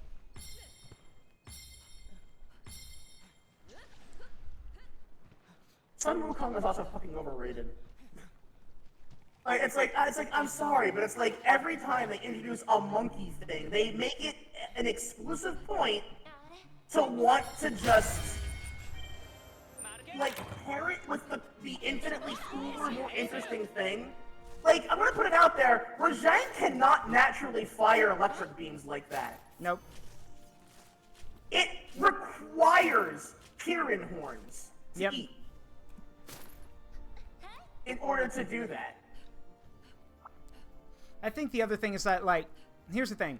At the end of the day, what it comes down to is that there's nothing like there's nothing wrong with the cultural icons. Like, here's the thing. Repeating what Sun Wukong is over and over and over again is boring. But innovating on what he is good. You can make the same argument that that's what they do with Fate. Like, it's like Overly Sarcastic Production says, we don't rewrite, we don't repeat the King Arthur mythos anymore. Now we ask, well, what if Arthur was a woman? Which is, like, again, I know that's Fate is not just that. But again, it's kind of why Amina and it's one of the reasons Amina and I love Lego Monkey Kid, because it basically turns Wukong from the hero into the mentor. So you get to see, like, oh, so he's supposed to be better now. And he is. Kinda. Sorta. He's getting there. Like, so again, the issue is not, like, the problem is that, I agree with you, Niall. It's a problem that they keep trying to make, they just say, big monkey. Okay, but we've seen that before. Do better. The only tolerable monkey in Monster Hunter is Kungalala, and I will not hear any exceptions or judgment. Bring back Pink Fart Monkey! He was funny! Kunga la la la la la la. I'm glad I'm not the only one that does that. Doodle la la la la la la la. Kunga la la la la la la la la la. And yes, Andreas, Sir Lancelot. Sir Lancelot, is that you? No! Yeah. It's actually really funny because the actual reason why Artoria is a woman is kind of pathetic. Hey, Lady sad. Glacier, what's up? How you doing? We're playing Monster Hunter tonight. How you doing? Go ahead. The Genpei Quartet, yeah! Wait, what? That's a Proverse noob joke. I love that. Oh yeah, the four. What are they? The four. The Genpei, yeah. Yeah, the Genpei Quartet. You play them in that one specific area. Those four are always there, like barking at it the whole time it's watching. Oh, I love it. But no, yeah, the reason why Artoria is a girl is because of Fate Stay Night's original production. Mm-hmm. So the original story, so you know how in Fate that we have Proto Arthur, who was what that character was supposed to be for Fate Stay Night. The reason why they changed the gender around was because originally the player was going to be female. King Arthur was a male, as King Arthur you would expect that to be. And their production studio, I guess, or whoever was overseeing the project, said you need to swap the genders around, otherwise this is not going to sell because we're selling it to weird otakus in their basements. We're not like... At least they were honest. Well, no, that's the thing, is that it's like, that's actually true. Like, visual novels weren't popular back then. Like, that wasn't really a thing that you can just make and expect to do okay. That's fair. So, they had to sell, they were forced to sell to a demographic, which was the demographic who bought visual novels and dating sims. Yeah. Despite that, however, there was no eroge in it originally. And then they were told, well, if in order to make it sell as a visual novel, you have to have it in, which is why in Fate Stay Night, the erotica scenes are so stilted, weird, and not that good, is because they were an afterthought. They were put in way after everything else was done. Yeah.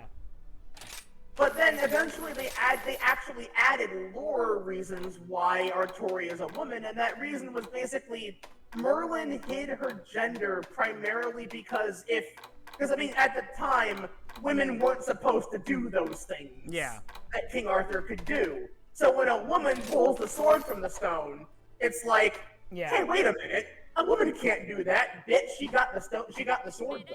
Yeah, she got the sword, though. Speaking of which, wait, I'm sorry, I have to mention this. Did everyone hear about the sharp sword they dug up in Germany?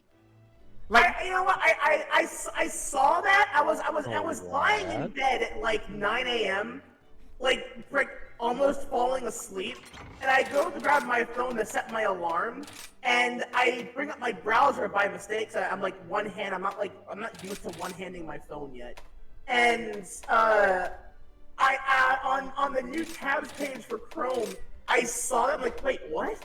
A sword was uncovered in Germany that is like an octagon shape or something, and it was like so flawlessly preserved, it's still battle ready to use. Yeah, and literally, it has this gorgeous shade of green. If I remember yes, it does. And literally, the number one response that everyone's been posting is "Put it back, put it back."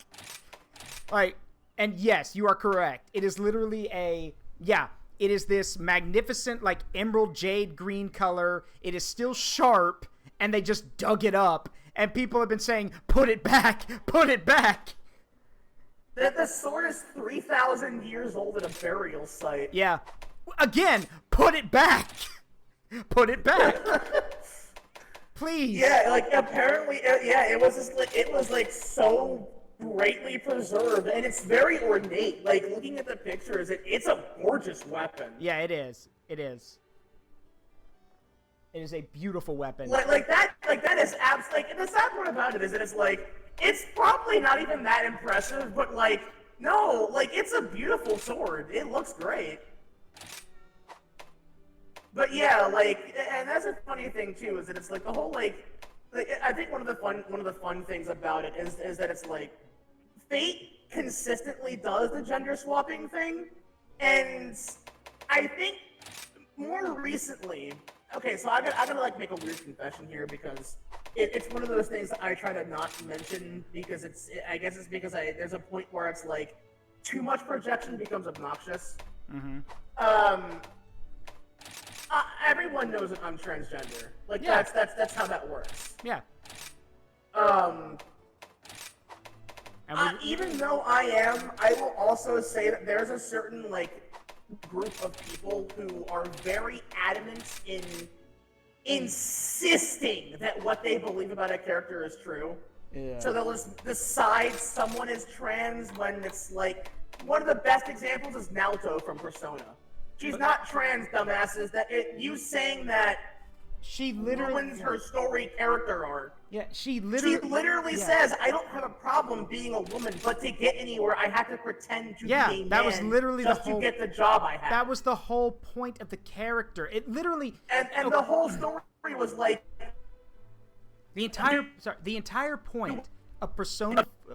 that was the whole point from what I understand. Yeah, the entire point of Persona 4's characters, Persona 4, yes. The entire point of Persona 4's characters, all of them, was that each character in Persona 4 had to overcome and basically accept a part of themselves that they didn't like. A part of them that they felt didn't really work with them. Case in point, Yosuke's whole thing was that Yosuke felt cramped, controlled, and felt very he wanted to be a hero. He wanted to break free of those kind of restraints. But here he was, stuck in a podunk town that he cared nothing about, and he wanted nothing to do with it. He wanted freedom. And yet he realized that, through those kind of things, and again, he was basically saying, I want that freedom. I don't care what it costs me. Fuck my dad. Fuck the business. Fuck all that stuff, which was not good for him. There's other characters Chie being unable to Chie putting up this overly aggressive front to kind of hide how sensitive she was, but the big two, the two that everyone talks about in Persona 4, the two big ones are Kanji Tatsumi and Naoto. Kanji's whole thing is that, and I'm going to say this right now, if you disagree with me, you can shut up, because both the English voice actor, both of them, because he's had two of them, both of them, and the leading writers for Persona 4 have said Kanji is gay. That is his big thing that he has to overcome, is that he's gay, and he's trying to come to terms with it, especially in a world at the time that would not accept him. So he put on an overly masculine front, you know, kind of hiding who he really was. And then with Naoto, it's like Niall said, Naoto's whole thing was that she had no problem with who she was, but she had to pretend to be someone else to get anywhere in the world.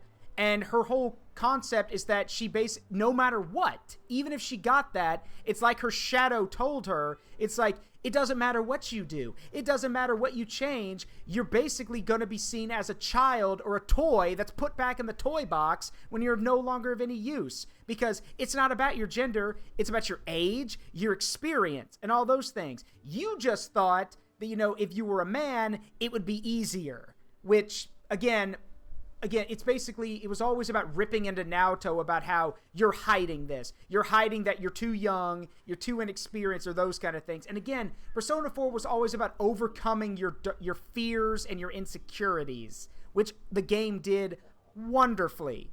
And ironically, here's the irony. The irony is that the Persona 4 anime, did an even better job.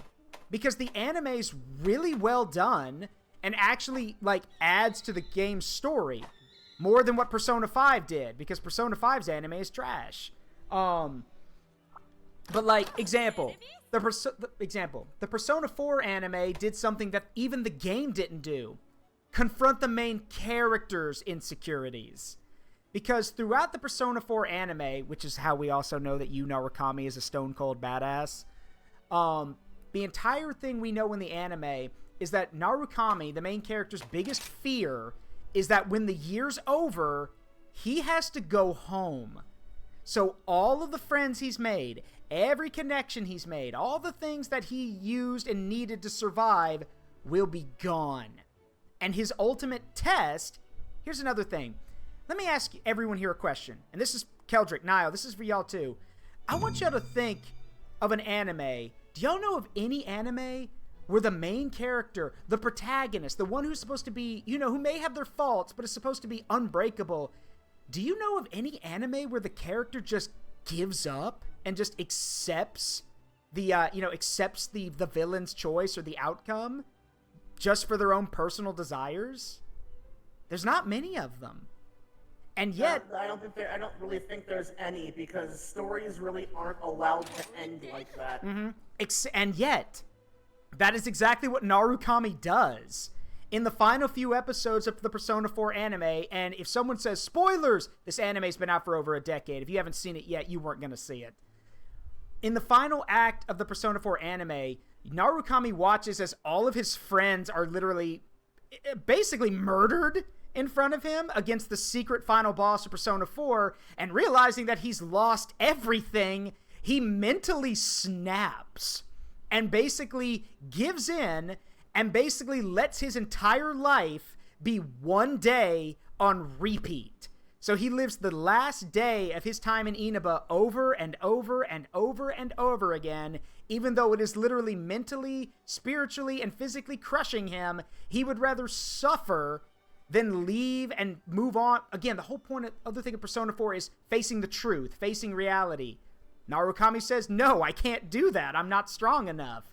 So he gives up, and the only reason he gets out of it is because Margaret, who's the girl from the Velvet Room, slaps the shit out of him, challenges him to a fight, and in that fight, Narukami comes face to face with a bunch of televisions, which it's literally mirroring the box art for Persona 4, and all of them are his face telling him that he was afraid of living in a world without his friends, having to go back to a dull life that he basically can't even remember because he spent the last year in Inaba where he is now. Going back would mean he'd have to start over. He'd lose everything. And he openly admits, I would rather stay here and live a life of a lie than go back to reality. And in the end, he does overcome that. But again, it's kind of interesting to see a main character say, yeah, no, I can't do this. I'd rather live a lie. So, again, props to Persona 4's anime. So, yeah, I will sing the praises of that anime till I finally die. It's that good. So, now, I will also just say this up front, is that when I said what I did, I didn't intend for this to go into a huge spiel, but the thing that I was saying is that, like, it's because we're also just starved for decent representation. Yeah, I know. But I'm also a very cynical person. Oh yeah, for representation. I'm gonna tell you this right now. There's never gonna be anyone that does it right enough by everyone. Sorry, I'm checking. You're never gonna appeal to a whole demographic. Yeah. Also, I'm sorry, I'm checking. That's why they don't try. Yeah, I'm sorry, I'm checking to make sure I've got what decorations I have right now. Give me a second. I gotta make sure I've got the ones I've been looking for. Oh. Let's see. Decoration farming in this game sucks. Yeah, it does. But yeah, it does. But I'm just trying to make sure, like, I've got most of the ones I need, actually. I just need... do y'all mind if we go fight some Almudrons, or is that a big no? I mean, I hate Shit Weasel, but... Okay. I mean, I just don't like fighting it alone. Yeah, I mean, I need Almudron Claw Plus, and I need Narga Medulla. So... Okay! Great moment! Why does the medulla come from the tail? What? I don't know. Like, it does. The medulla is a tail carve. I thought it was always meant like medulla oblongata, like the brain. It's exactly what they're referring to. So why does it come from the tail? Is its brain in its tail? No. And then I remembered there is an actual theory that certain things are too big to have only one brain. I want to point it out there. That's a plot of a Godzilla movie. Huh. The Heisei, that the 80s, well, the 90s Mechagodzilla movie, the plot of that movie was go for his ass brain, because he's paralyzed. We can paralyze him from the waist down if we do that. All right, can someone please succeed. Yeah, someone please put that in my quote section. Go for his ass brain. Wanimiko Nile. But no, well, yes. The big problem is that it's like a lot of people are getting to the point where they're entitled for it. But the original premise was that Fate has a lot of the like inverse the gender thing going on, and I think one of the more recent ones that the reason why I prefaced this following statement with the whole like people add in headcanons and aggressively take stances about it when they're wrong. Because they're pining for good representation, because they're kidding too hard or projecting too hard. Raiko in Fate is very heavily implied to have some transcodedness. Primarily because there was an interaction in one of the more... I forget if it was an event or if it was... like this character interaction somewhere. But Murasaki Shikibu and Minamoto no Raiko are having a conversation, and Murasaki says, whether or not you're a man or a woman, you're still the Raiko I respect. Because Minamoto no Raiko was a real person in real life, and they were a male. They were a very respected warrior who was also apparently part of the Shuten Doji and Ibaraki Doji myth. They were an Oni slayer. Yeah. Also, we're ready to go hunt Velkhana when you are. So. Okay, let me get my actual equipment then. But the whole thing is that it was very heavily implied that she was trans in that conversation. And I actually kind of like that, because I will admit I do kind of hardcore relate with Raiko in a lot of ways. Not just because I got heavily associated with her through Tumblr, but it's fine. But, like, that's one of those cases where it's done well in Fate's case. And then there's Mordred. Oh, don't even start. I know. Don't start. I know where this is going, and I know it's shit. Well, no, it's probably not where you think it's going. Mordred's issue comes from the fan base insisting she's a trans man and she's not. What? That is about the same ignorance as Naoto, because when she says, "Don't treat me like a woman," you have to understand that she's saying that from a perspective of someone who's a knight. Yeah. Remember that in that time, women weren't allowed to do that. Yep. So when she says, don't treat me like a weak woman, she's saying don't do that because I'm a fucking knight, have some respect. But it's taken the wrong direction because people insist upon one thing where they completely read into it. Oh, okay. And it bothers me because I also hardcore relate with Mordred. So it's like, no, and I'm a trans woman, so it's like, don't say that because that makes me mad for being kind of for finding her relatable. Because that will ruin the relatability for me. Yeah. But again, it's like I understand that they insist this, but when you're reading into the character wrong, if that's the case. Yeah. But like I said, we are desperate for representation that's respectable. It's just that unfortunately, as a result, we end up becoming unrespectable ourselves because we insist upon being ignorant. Yeah. Anyway, hey, and Cataclysm, thank you for gifting a sub to Lady Glacier. Anyway, let's go.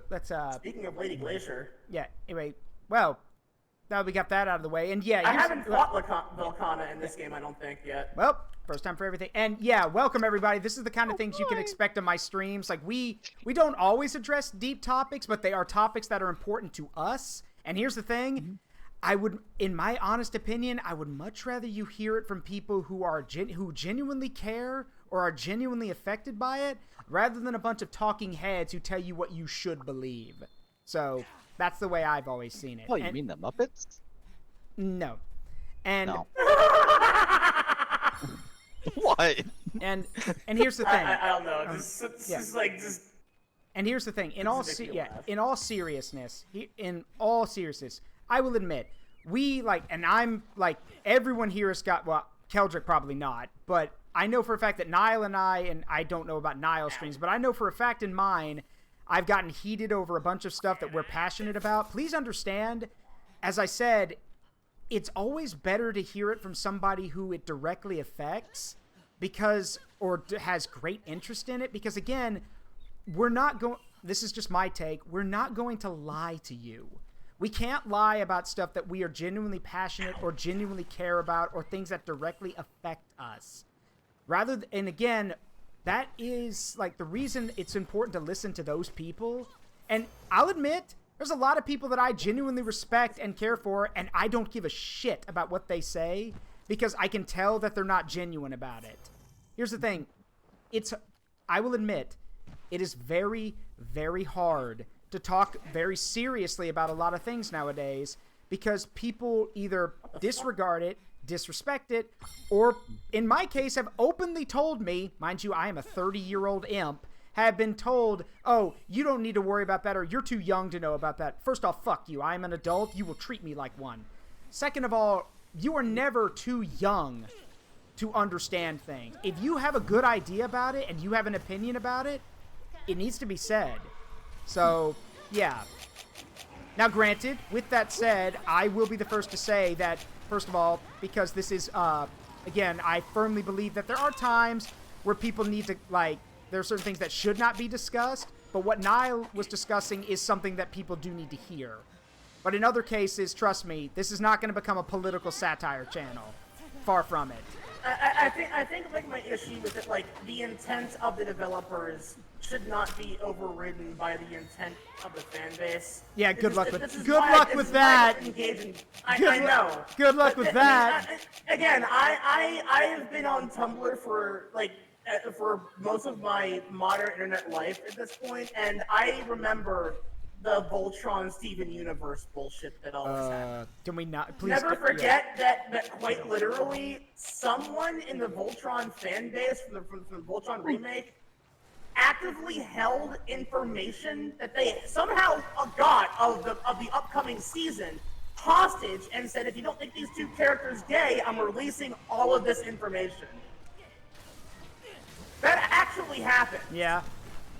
And then on another weird note, for those who've seen the new Badger video, do y'all remember that guy? Remember Badger made that one-off joke about the guy who apparently went to a zoo and was a My Hero fan and tried to fuck a frog in the exhibit? Turns out someone confirmed for me that no, that actually happened. And I was like, you are shitting me. No, it actually happened. I'm not even gonna go into details. Just look, let me put it this way. That's concerning. Most of the time, if Badger brings up a joke, it probably happened. So, Like it's just the fact that it's like there are so many of us that want representation, but the sad part about it is that like a lot of the people who are pining for this now are also at that weird age group in between mid to late teen and like the early 20s, where they're becoming aggressive in certain ways for representation that are detrimental to the source material in every fucking way. Mm-hmm. It's like, I get that you all want this, but you're never, like, you can create it. Like, write fan fiction on AO3. No one thinks, like, if there's anyone that tells you that's cringe, and you believe it, you're part of the cringe problem. Yeah. Like, write your shit yourself. It's fine. Like, I get that you want official media, but you need to understand that the industry does not think like you do and never will. Nope. You are a demographic and a bunch of numbers to them. They don't truly care. For the ones that do truly care, they are the exception, not the rule, and they will never become the rule. Stop asking for that. Nile, breathe. You're getting a little too heated now. Breathe. I was trying to say it clearly because I do have problems with articulation. It's like, yeah. I can't do words well because I'm not good at words. I never have been because my brain does not like port. Like it's like a fucking console to PC port. Something's lost in that. No. It's more lost there. No, it's more than that. It's a console to PC port. You only get half of what you asked for. And that half is bugged to hell and needs some major rework. And when finally everything does get added, turns out there was supposed to be something in the base game that was supposed to be added to the PC version. Yeah, you never got that either. Like, and I speak from experience on that one because let me put it this way: Knights of the Old Republic 2. Oh God. Yeah, you know. I never played KOTOR. I never played KOTOR 2. So here's the only exposure to KOTOR that I have is the best friend's playthrough of it. So here's the deal. KOTOR 2 was forcibly pushed out the door. It was not ready. It was about 90% done, but there were some cutscenes missing, some other like plot-related stuff that was missing, but it wasn't included. So what happened was that when the game was finally ported to PC, they actually added a mod. Well, actually, no, the game was already on PC. But then some guys got together, which was basically a modding team and some original developers from the original point of the game, and they finished and then re-released. Oh, it's sleeping. Yeah, they re-released everything. But here's the problem. Recently, I forgot the name of the company. They were porting. They're the people who ported Knights of the Old Republic 1 and 2 to the Switch. So they openly said, they're like, yeah, we're sorry to say, but the stuff that, the KOTOR 2 stuff, that was, the expanded material that was supposed to be part of the base game, yeah, we're not including that in the Switch port. And they got ripped to shreds on Twitter. They got ripped to shreds. And honestly, an actual video game developer asked a very good question where he's like, so this has been available for over a decade. It's basically, if you get the game on Steam now, that's how it's going to be. What's your excuse for not including it? And they couldn't give him one. So, yeah, I feel that pain. But, so yeah, that's how it works when you port a game over to PC. You get basically none of what you asked for, barely anything that you didn't, plenty of what you didn't ask for, and then stuff that was supposed to be in the game you don't get. So, that's got to be, it probably is, Glacier. That's my guess too. It's probably a legal thing. But regardless, it just means people will just play the game on PC rather than on Switch. And also, why would you play KOTOR on the Switch anyway? No offense, I'm just saying, why? The game, the game's primarily probably because, sometimes some PCs won't run it. That game is... it is an old game. Yeah, came out on the original Xbox. That also becomes a detriment to making it run on modern machines. That's true. That's true. Oh God, no! I tried to... Run! I tried... Oh, it's Rajan. You got your... Oh no, it's an Ingy boy. I tried desperately Oh, hey, Hey, I Flaming wonder. Shit Weasel is here too. Oh, use Rajang as a battering ram. But I got that. I think I Oh. grabbed Shit They're Weasel both on the stunned. face. No, I got on the I got on the monkey. Monkey. Yeah, angry. Monkey. Monkey.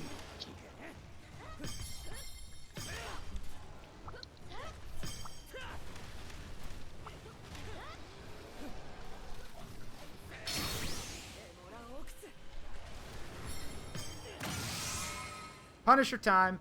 Jesus.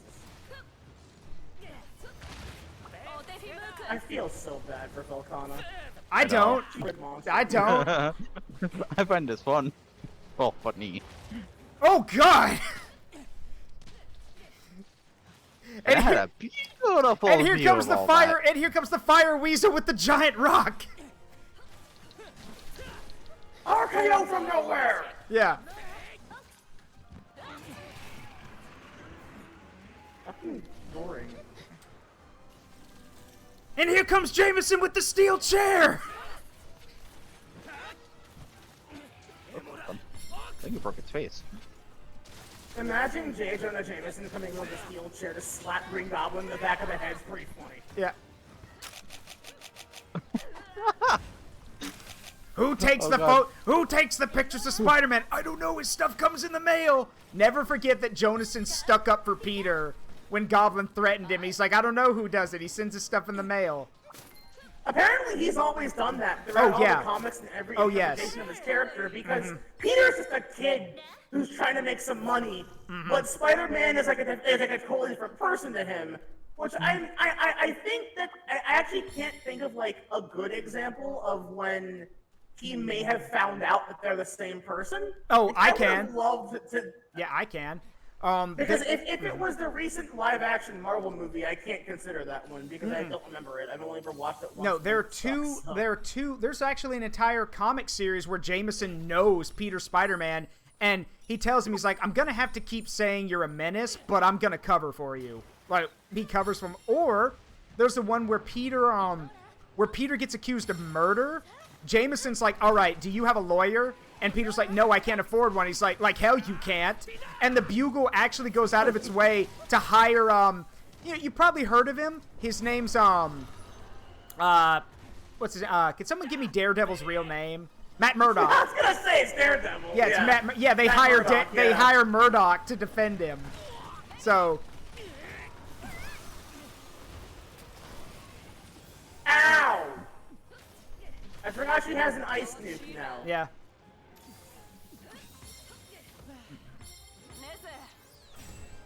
Lamau.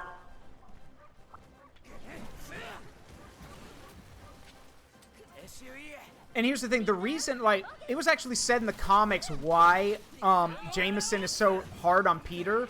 He says, like, in one of the comics, he mentions that when Peter showed up to the Bugle, like, Jameson already knew Peter's story.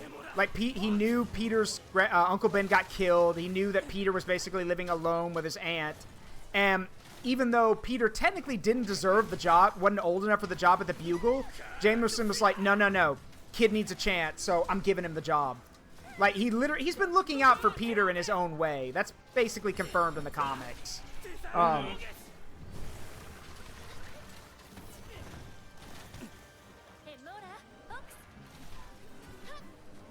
Nice.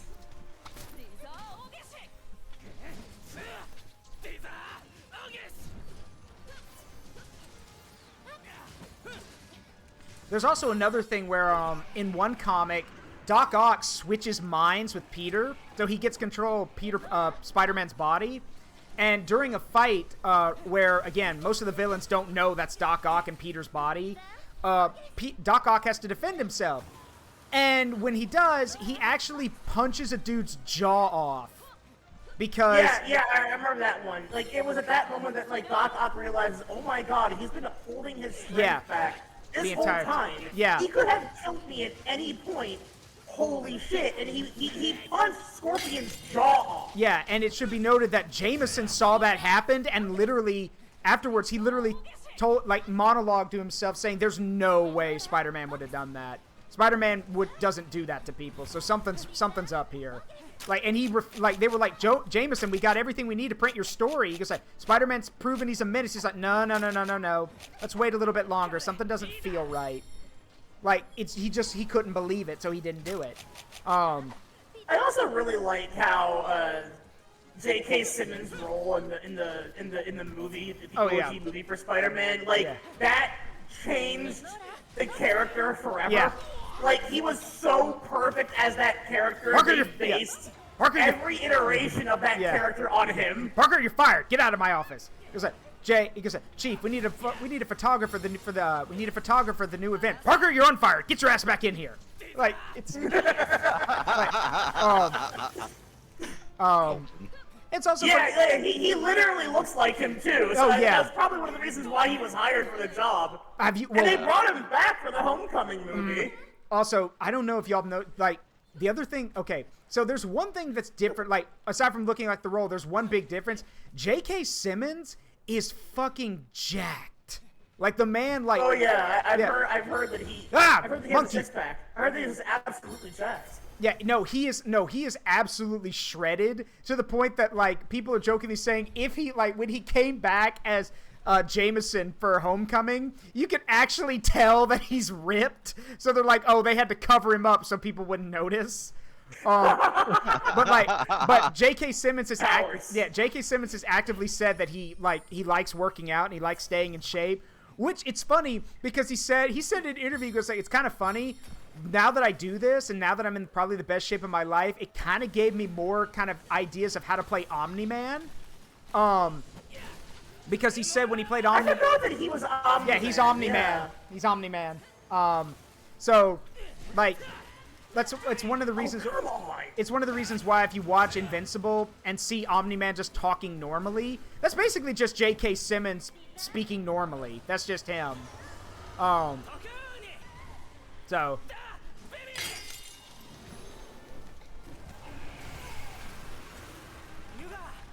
My favorite scene of that will always be, because Mark, you gotta scare him. Watch, like this, I'll show you. Grabs a guy and then drops him. You're gonna grab him, right? Yeah. In a minute. Just, like, let the guy fall to his death. It's like, yeah, I'll get him. In a minute.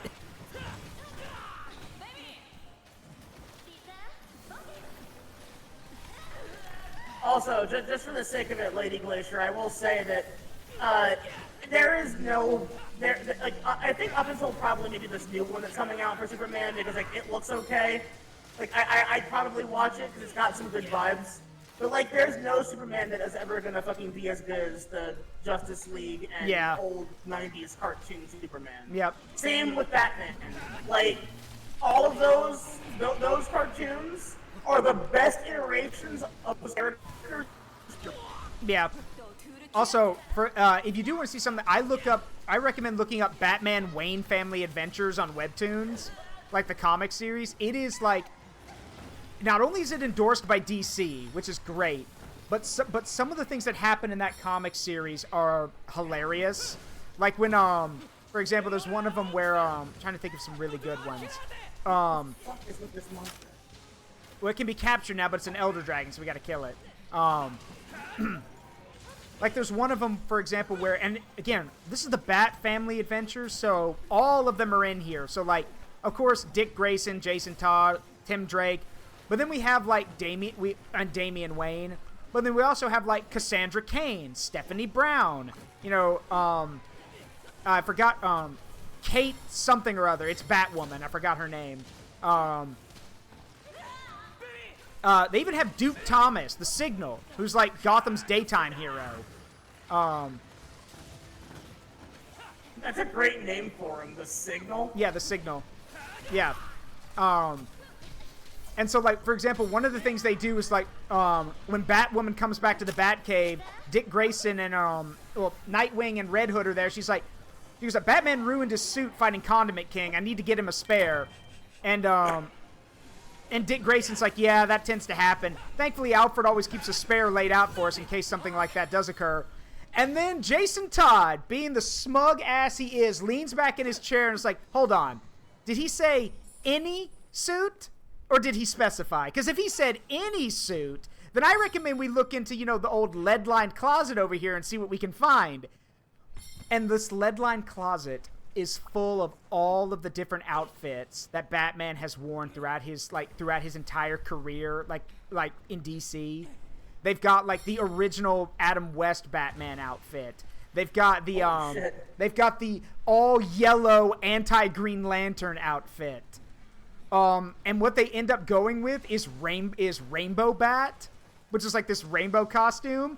So Batwoman takes it back to Batman. He looks at it and he's like, I expected this from my children, but not from you. And then he has to go meet Commissioner Gordon, and Gordon's like, you trying out something new? And he's like, Batman's like, I had to get a change of costume. This is all I had. Now, come on. He goes like, but enough. He goes like, but enough talk, Gordon. He goes like, Gotham needs us. He's like, oh yeah, the city needs us. Only for Gordon to pull out his cell phone and take a picture of him. Sometimes my job is hard, but days like this make it all worth it. Do they have the Do they have the bat nipple suit? Actually, yes, it is hanging up in there, but they don't reference it. That was also, I will also recommend at that point that everyone should watch Batman Beyond. Oh yeah, Batman Beyond is great. That show is fucking fantastic. And, those first 2 pilot episodes, because it was like a 2-part pilot. Yep. Are really good. Like that moment where Terry goes, finds the Batcave, he's looking through all the suits and everything. Yep. They have everything there. I think some of them were also still, partially damaged. Yep.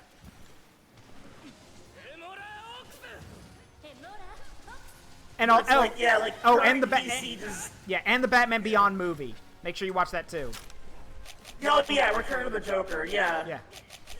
I've always said that if Kevin Conroy and or Mark Hamill are involved in a Batman bit, you need to watch it because I guarantee you it will be good. Unfortunately, now Kevin Conroy's passed, and that still has me very upset. Yeah. Because he was Batman to me, and he will never not be Batman. Yep. Okay, y'all need to, Keldric, you need to heal. Right now. And also the Lego Batman movie is hilarious. It has no right to be that funny, but it is. Like when he's fighting, Lego Batman fighting all the bad guys at the beginning of the movie, and it's always asking all these questions, and you get Batman is the answer. Who never skips leg day? Batman. Who always pays his taxes? Not Batman. It is a hilarious little romp of a movie. Batman would absolutely pay his taxes. The fuck? Also, it's playing up, it overplays. I know. Yeah. Or that thing when he needs to get into the Batcave. Passcode for Batcave entrance. Iron Man sucks. and the door opens up. Or when he goes to when he meets Dick Grayson for the first time, he goes, nice to meet you. He goes, nice to meet you, Mr. Wayne. I'm Richard Grayson, but all my friends call me Dick. Children can be cruel.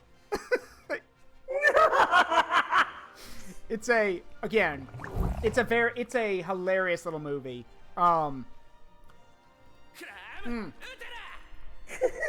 Just now imagine Dick Grayson wearing the Dick the Birthday Boy shirt. Speaking of, in the Batman Wayne Family Adventures, Stephanie, Cassandra, Tim, and Tim and Jason are all competing on who's got basically they always have these monthly tournaments of Mario Kart basically, and the loser has to wear a horrible costume. And Barbara's the host. She's like, this month's costume is, and she turns it on and everyone's horrified, and it's the Disco Wing outfit. It's Nightwing's outfit from the 70s or 80s with the huge V collar and the tassels. And when Jason Todd ends up wearing it, Dick is standing nearby and he's like, I don't understand. What's wrong with that outfit? It's great. And Barbara's like, see, this is why we don't let you play anymore. You're impossible to embarrass. You actually think that looks good.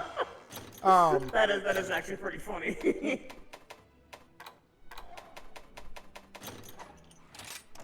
See, I'll be perfectly honest with you, Valstrax.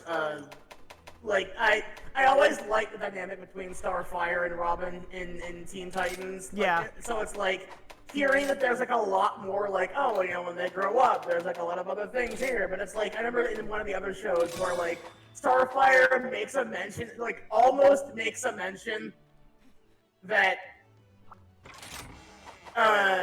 something about them in bed.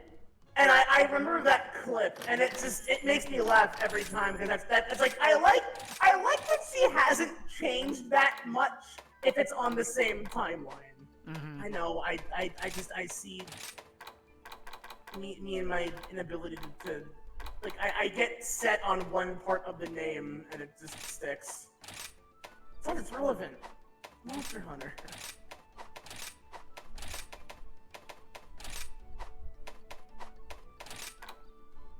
But yeah, I'll admit, like, I'm not that big into the whole superhero thing. I never really was. It's like Batman, the animated series, and then I guess by extension, Justice League, Teen Titans,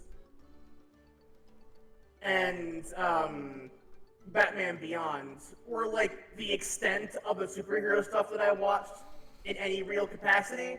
Like I watched Superman cartoon as well. Yeah. But I think the one that I still haven't really like taken to heart all that much was Static Shock. Yeah. Because that was also in the same general timeline continuity as the other cartoons were. Yep. And I gotta watch that again. It's been years since I've seen it. But like in Justice League Unlimited, there's like a lot of like in-universe crossover stuff as well, where like they'll travel back or forward in time. And there's that time where I think it was who was it? Superman, Batman, Wonder Woman, I think the Flash?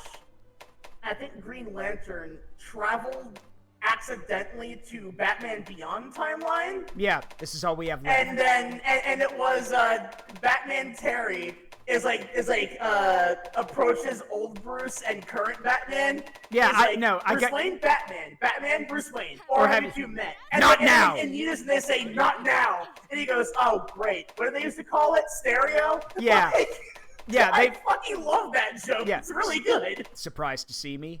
A little. I'm a little more surprised that I lived so long. Batman, Bruce Wayne, Batman, or have you met? Not now.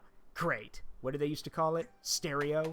Like Terry was a great Batman too. Like, oh yeah. It's like and his whole persona helped him beat the revived Joker. Mm-hmm. Also, I won't spoil that, but it's pretty good. Also, it's great. Also, fun fact. So I want to mention this. So this was brought up by someone who went and saw the new Across the Spider-Verse movie, which has Spider-Man 2099 in it. There's a bit that a comic someone drew up where Miguel O'Hara, who is Spider-Man 2099, is talking with Peter Parker, and he mentions, because like, and Peter's listing off all of his villains, and Miguel's like, no, yeah, no, like saying if they're around or not, and then Peter's like, what about the Shocker? And Miguel's like, excuse me? He's like, well, the Shocker. He was like, Edward, I forgot the guy's, he lists the guy's real name because like, electric powers, that kind of stuff. Oh, wait, Peter, are you serious? Is that the guy's name? Yes? And Miguel starts literally laughing his ass off. And he goes like, Miguel, this is serious. He goes like, no, I know. He's like, but that's not really his name, is it? And he's like, yeah, it is. Why? What's so funny? And Miguel explains that in the year 2099, shock is slang. And as for what it means, apparently from what the fans have deduced, shock is like if you say the word shock, it's just slang for fuck. To Miguel, that literally means that one of Peter's enemies is called the fucker, which is also really funny because I thought about that recently to myself. I think it was one of those like bathroom thoughts you typically have, where like your mind just wanders and begins thinking about things. I love how recently how in Batman Beyond they have that word shui, which means cool or rad or whatever. Yeah. But it's that's a silly word. Me now living in 2023 when we have the word pog. Yeah. Like, oh, for fuck's sake. Yeah. It's a real thing, isn't it? Yeah. Shui. You can say, it's Shui. I remember Batman saying, it's Shui. It's Schwarbage. It's Schwarbage. Yes! Yeah, they watch the play of, like, old Batman. It's like, oh god, poor Bruce. I also remember back in the day, there was, like, that idea that was floating around. I think, I want to say that was, it was definitely pre-Nolan. That's a weird sentence. Where they were discussing like a live-action Batman Beyond movie. Yeah. And you know me back then was like, that sounds fucking awesome. I totally watched that. Because this is before. This is like still when like, because it was like Tobey Maguire's Spider-Man was still kind of the thing. And it's like, cause it was that awkward transition from like superhero movies are a weird thing to like they're becoming a cool thing now. Yeah. So it's like there was talk of that. And they were discussing the possibility of having Clint Eastwood play old Bruce. No. And like at the time, it was like, I mean, I could see it working, but we have better actors now. Yeah. But it's like if you want like a crotchety old man that's like kind of jaded that he's not able to do what he used to, I could see Clint Eastwood in that role easily. But yeah, we have better actors now that can pull it off better. All right, I've got time for one more hunt. So what do we want to go hunt this time? You know what? I know we're gonna go hunt. Over here sounding like Kane from freaking Command and Conquer.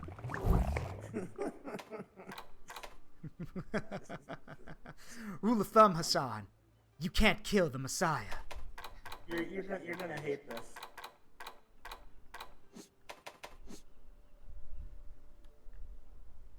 I look like, yeah, the Rhyme Guard outfit or uniform armor makes me look like looks like one of those Labyrinth characters from Yu-Gi-Oh! Last night. What have you done?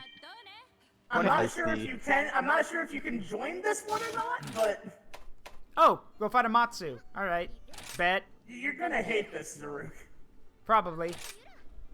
I want to remind people, I soloed this boss. Yeah. At the detriment of my sanity.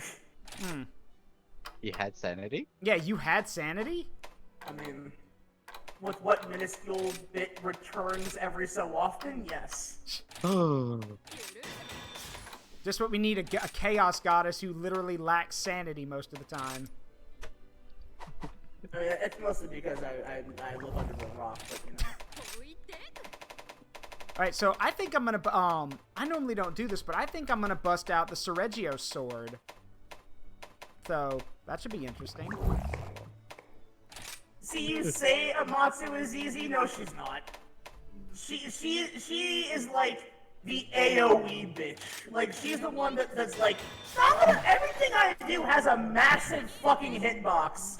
And we have gimmicks. Yeah. I will say though that like, admittedly, doing this version might not be as cool as doing the urgent version of the quest.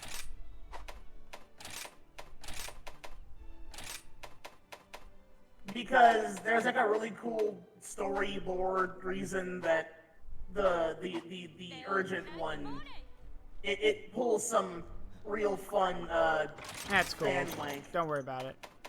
Oh, no, you mean the bit with like the lore between Zenogre and Amatsu. Yes. I know about that, so yeah, don't worry about it. Well, also, Hades, I'm a fucking casual player. Like, I play this game mostly in my off time for fun. Like, I don't do the grinding stuff. Like, I don't hyper spec stuff. Grind. It's one of those cases of like, there are people who are better than me at the game, and I understand that, but this is also a game that does breed elitism because of it. Yeah. Like, I never forget, back when MH4U first released, I knew so many people who were like, if they play the Insect Glaive, ban them from your game, and I'm like, are you people just that stupid? Because it's like, oh, that's a cheat weapon. Then Hammerman's got pissed off at Chargeblade players because Chargeblade, upon release in the first game they appeared in, were better than Hammer in every way at breaking parts. Alright, let's go. Time to go fight It's silly. Oh, cool! They use the... Oh, that's cool! The original horn! Yeah, Zaruk, you're gonna love this fight then. If you like classic Monster Hunter, you're gonna like this, trust me. When you have the opportunity to do so, pick up an item. Yeah. Wait, does it do the... Does it do the pickup sound? I won't say anything. Okay. Dun dun.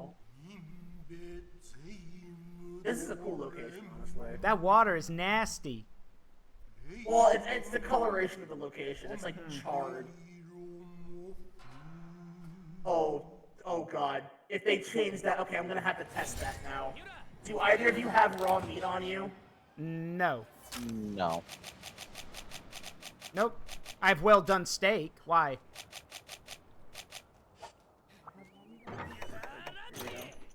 Oh, it's got the sound effects from Monster Hunter 3 Ultimate. Oh my god, I'm so happy. Yeah, like I said, this is a fan wank fight, but like in the best way possible. I love it. I need to know. Does it play the music? Does it play the music? I think so. Please give me a piece of raw meat. That's actually pretty fucking cool. Okay, can you please give me a piece of raw meat so I can test it? Yeah.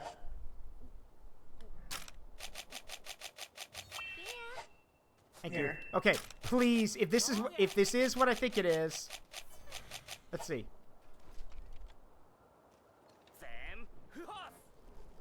No, it's not.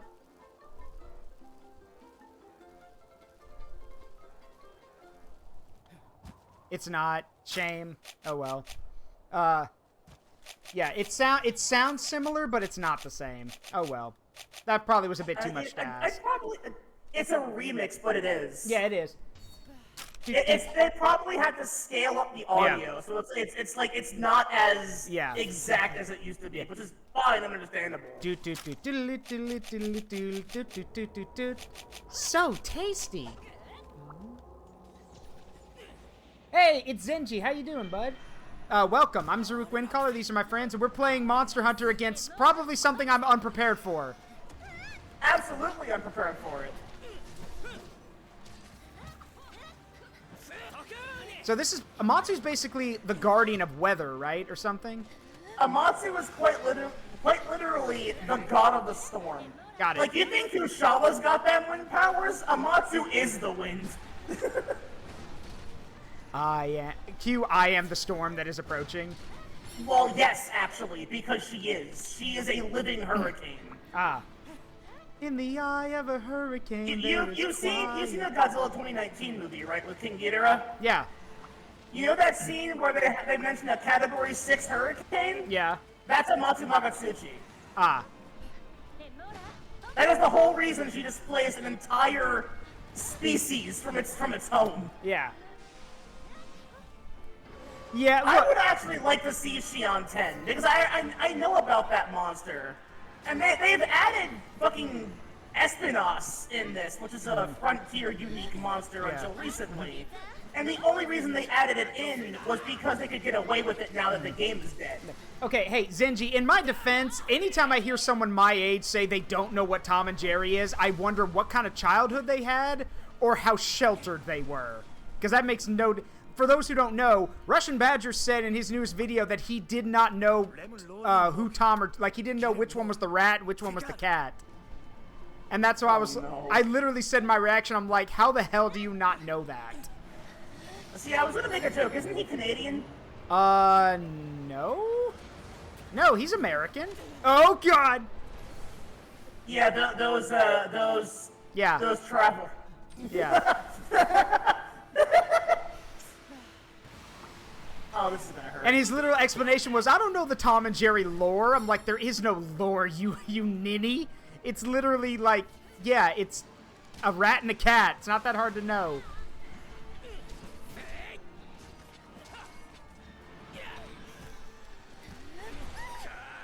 Oh, come on. That's a hitbox? Well, I appreciate it, Zenji. Hope you'll make yourself at home here. A mouse, yeah, a mouse and a cat. Not originally. Originally, Jerry was a rat, and then they changed it to a. They changed Jerry to a mouse later. Originally, it was supposed to be a rat. Also, their original names aren't even Tom and Jerry. Their original. Okay, here's the thing. I will literally give a sub to whoever knows what their original names were without looking it up. What were their original names? I wouldn't know offhand because that was a show that I only really watched when it was on TV. Yeah. It's like. Oh, is that on? Alright, sure. Well, I appreciate it, Zenji. And as for who made my model, you can type in !model in the chat, and it'll take you to the model maker. Amalthea, she did it.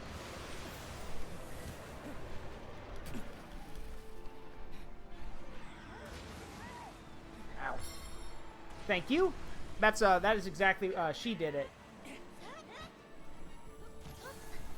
Amalthea VT is really cool. Okay, so the answer to that question is the original names for the characters were Jasper, who was Tom, and the Jinx, which is what Jerry was called.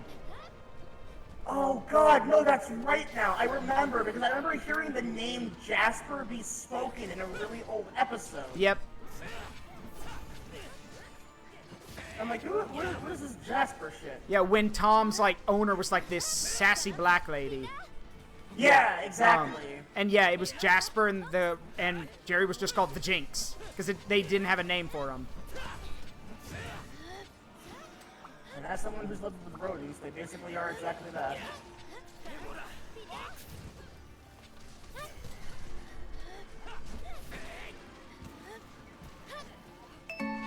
Hey, Zenji, thank you for the follow. I appreciate it.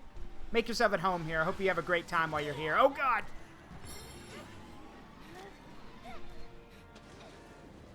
Where does the, like, uh-oh. She's doing the thing. What do we do? Just let it happen. Okay. Now, wire bug and zip, and try and suspend yourself in the air with A. That's usually what I do here. Just waiting until it's over. Because that is the mechanic for the next one that happens. Oh, goody. If you fail, you die. Got it.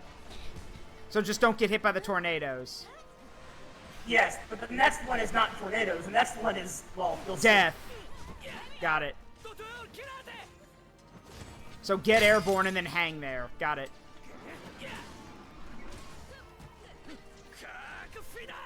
Got it. Anyway, I appreciate the follow, Zenji. Please, like I said, make yourself at home, and I hope you enjoy yourself. We do a bunch of crazy different games on here. So how often does she do that attack with, like, the you have to dodge it or you die? I mean, that's almost everything she does, but, like the big gimmick attack. Yeah. You know it when it happens. She'll travel to the center of the arena and then begin, like, flying in a spiral. Yeah. Oh. And then you're knocked into the air. So you're given time.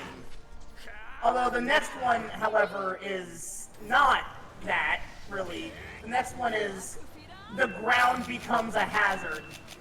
Got and it. you will die if you stay there because you rapidly take damage until you get to a wire bug and launch yourself. Trying to remember, what's the button? I also learned a thing. Yeah? This monster, or these cannons, don't kill her. They actually cannot kill the monster. Yeah. I got her down to near health once, or to near death once, and I tried to kill her with the cannons. I thought it would be funny. But she wasn't dying. Ah. So I was like, okay, fine. And I go in and I smack her face once and she dies immediately. Nice. And I'm like, oh, so the cannons can't kill the monster, you have to do it yourself. Yeah. Which, you know, I guess that makes sense. Alright, phase 2. Okay. Now she's big angry. As if she wasn't already.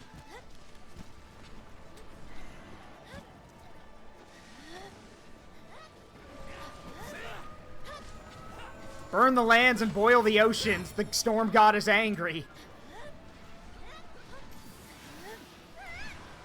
Now she has lightning.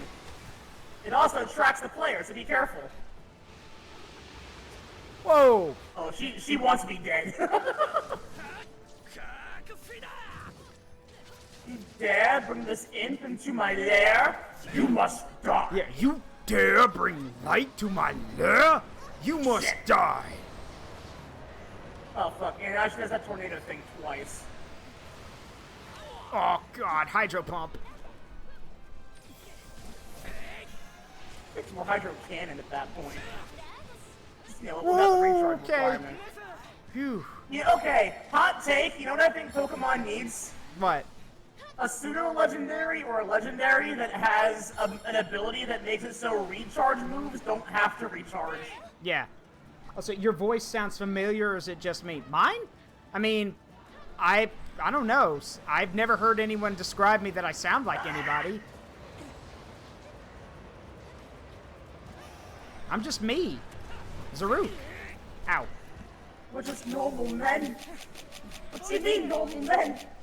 Ooh. Innocent men? Woo! Shit! Ow. I'm stunned. Ow. God. You're also very wet. Yeah. Not anymore.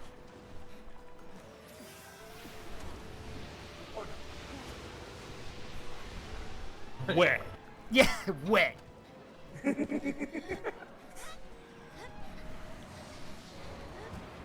Whoa. Ow. Ow. I hate that she does that shit twice. It always fucks me up. No! She didn't appreciate the wet joke, I guess. Yeah. Oh, there goes my ancient potion.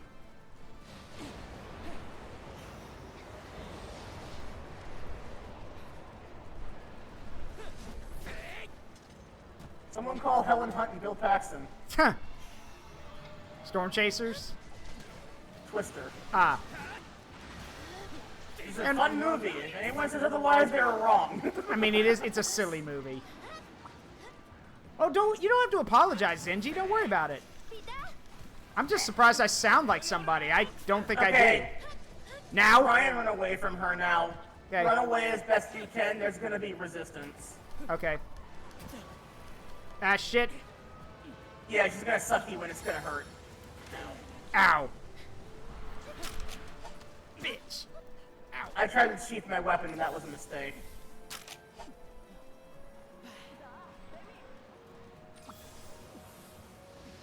Oh no, not this shit again. Oh Lord, she coming.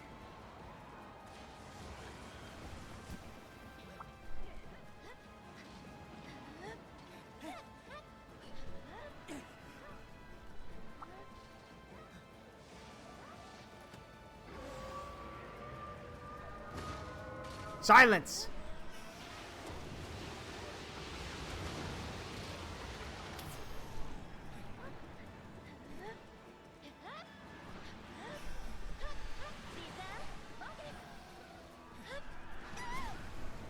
Ow. Oh, there's no avoiding this. Oh, Keldric. To be perfectly fair, that's kind of that is a Matsu in a nutshell. Ow. I'll do the bike here. Anyway, I had insurance, so. I need to restock my fucking ammo. Whoa.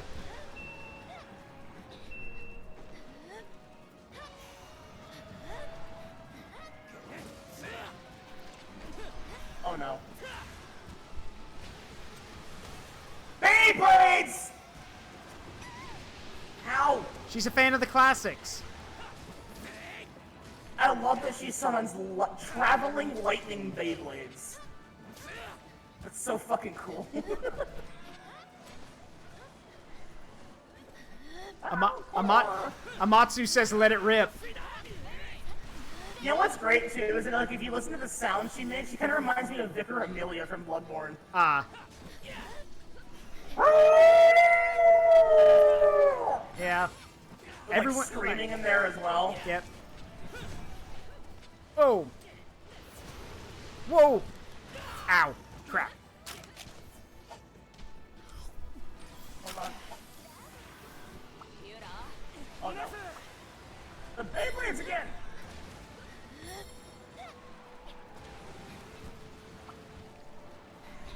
The majestic knife. tile sounds? No. Alright, have a good one, Senji. Enjoy the lurk. And thank you for stopping by. It means a lot. Nice! Yeah. Uh-oh. This it? This is, I think this might be the one, yes. Yes, it is. Wire bug as quickly as you can to one of the great wire bugs that are glowing, otherwise you die here. Oh. Oh, come on! I made it. like I that. grabbed it. Cause Yeah, the thing is that, like, if you are not in the air by the time that goes off, you die. see, my interpretation when you said in the air was that I could use my own wire bug and just hang in the air. No, you have to be. There's a reason why those other ones are glowing as brightly as they are. Got it. Well, now I know. Thankfully, as far as I know, she only does that move once. Okay. If she does it more than once, it's probably timer based.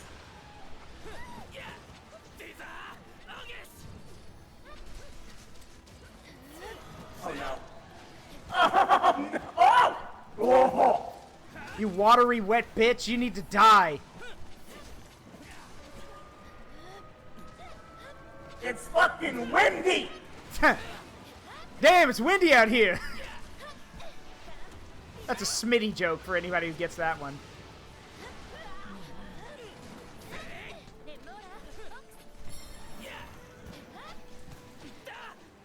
Oh, I think she was going to sleep this then. Uh-oh. Oh no! Ow. That fucking double wind tunnel shit is really obnoxious.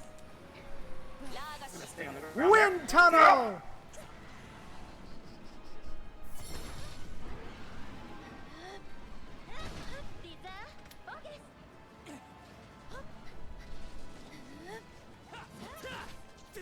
Oh, she's asleep! Damn it! Rip.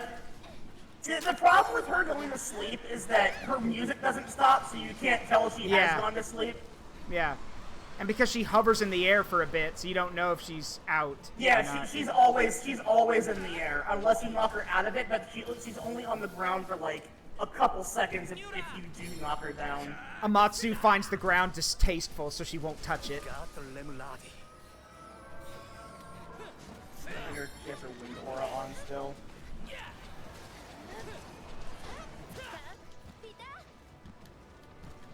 Oh, she's stunned! She's paralyzed! No, she's charging up a big attack. Oh. The one that sucks you into it. Yeah. And then does that afterward. Yeah. Ow. Fuck. I don't have any more Dust of Life. Oh, she's on the ground. She's knocked her out of the air, but...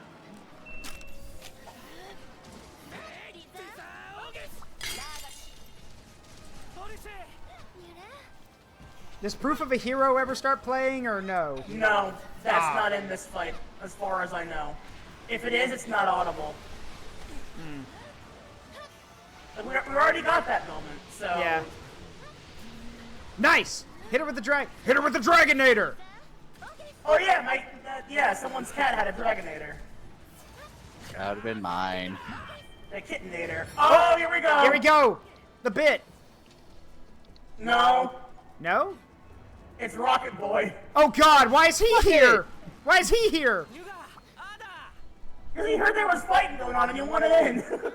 So, Get with the tag in. so we should just stay out of this, I'm guessing. Tag man coach. No, I'm riding him. Alright. Come here, bitch. Get him. Or get her. So, fun fact, actually, they have it so that when you're playing solo, you can add like other NPCs to help you out on some fights. Sometimes they will leave in the middle of the fight and go, "Hold the ground here, I'll be right back." And like, where are you going? They come back with a monster and help you out with it. Nice. It's really funny because like they pull that anime bit Oh, of tail! "Get off Tail! the ground." Oh yeah, nice, tail's off. Oh, the cutting sound from 3! Dig-a-dig-ging. Oh, this is gonna hurt. Oh, fuck! Really? A little fucking rude. Oh, and my camera just died. God damn it, Amatsu, come on. It's my fault for being greedy. She says, it is rude to carve in my face. It's like, yeah. Well, you know what? We're gonna fail this quest most likely. I want to come home with something. I hope we don't fail it. Well, she's nowhere near dead, so... Oh. More monsters are gonna show up to back us up, right? No, that's a one-time thing. Oh. And I hope you used every bit of time you had to beat the shit out of her. I did. I try to maximize the amount of attacks I get off on it, so... Knocked her over! Ooh. Broke something, too.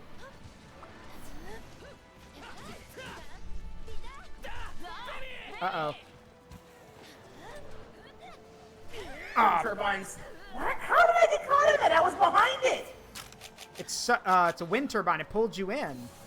Heal up. Yeah, Wait. but I was behind her when it happens.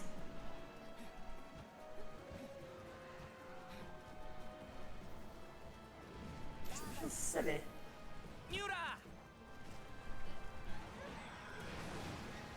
She does not like me, huh? Trying to remember, isn't there a monster like that actually gets a music change when it locks onto you? I think it's in World or Iceborne. I don't remember which. Whoa, that was close.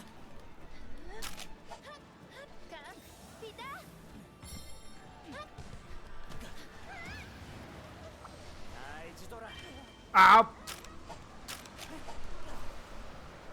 Oh, how was that fair, Amatsu? I literally couldn't see you do that. I'm gonna...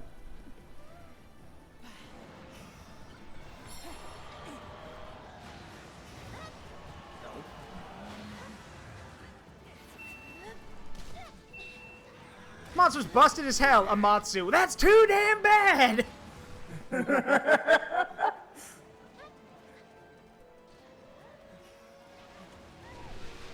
Uh-oh.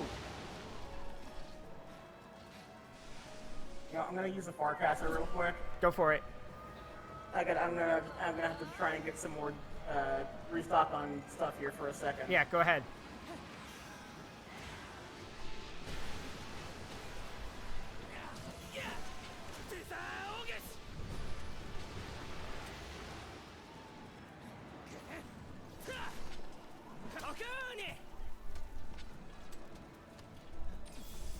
If you have a Farcaster on you, I recommend using it. The Aurorortal, or whatever the fuck it's called, came back, so it'll help prevent you from death, or help prevent death of if you have a certain health point threshold. How am I still getting hit by that? Good question. I thought I got out of the way too, and I got hit anyway. Like, I exited the vortex. That should make me safe, but it doesn't. Huh? Oh, I was close. I see she still has the fucking old Oh, generation bullshit. hitboxes.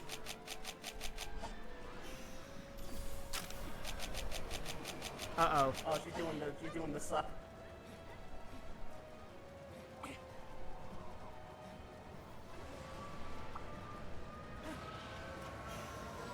Oh, that's bullshit. I ran as far as I could and it didn't matter.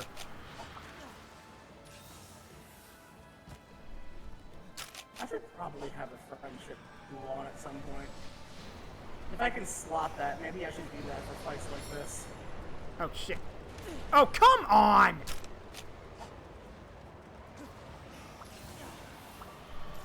This big bitch is like, yeah, you can't dodge left, you can't dodge right. I'm not gonna let you dodge anywhere. AoE hell.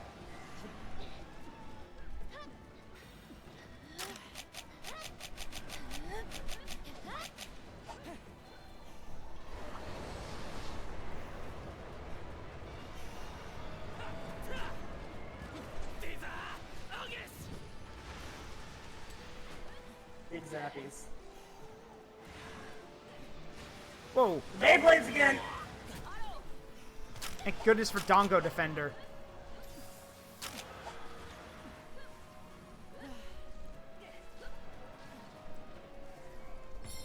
Nice shot with a cannon. Uh-oh. Wind tunnel! I'm not getting out of that one.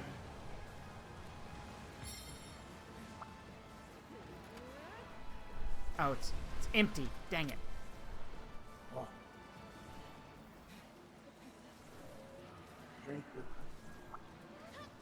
Drink!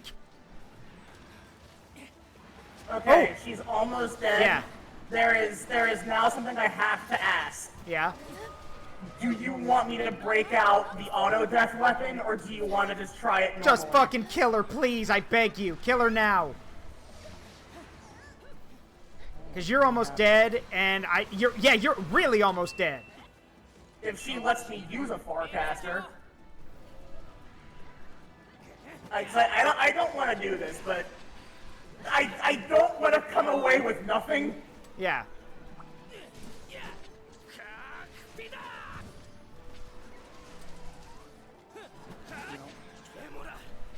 Ah, shit. Ow. Oh, that was close.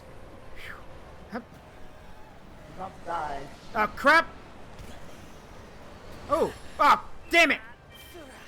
Bullshit. Oh, you got her. What? Okay. I got zoomed in. Okay, no, I brought the death weapon is what I did. The thing I know. That's what I just did. Yeah, I know. But you literally killed her right as I got caught in a double tornado. So somehow I thought we were done for. I was like, oh no, okay. I didn't want to do that, but like it's fine. Yeah, I just didn't want you all to come away with fucking nothing from this. All right.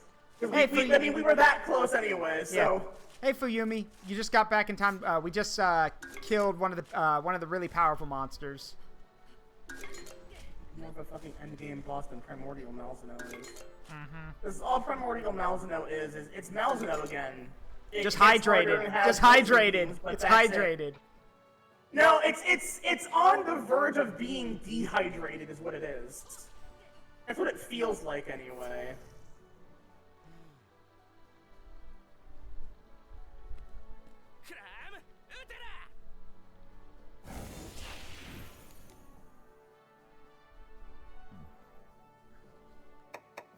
Nice. Oh my god! What? She gave me 2 Dragon's Fires. Of course. You know, you get... you know. Because of course.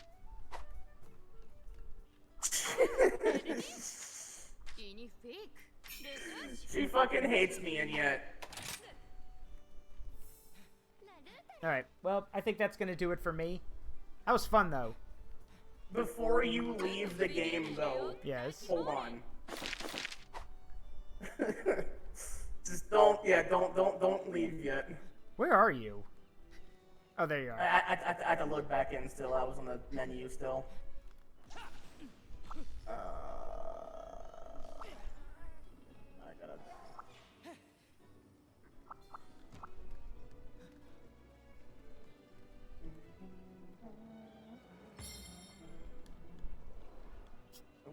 Wrong button. It's really weird. You can't squat. You can't like crouch or squat in the you know, in the hub world.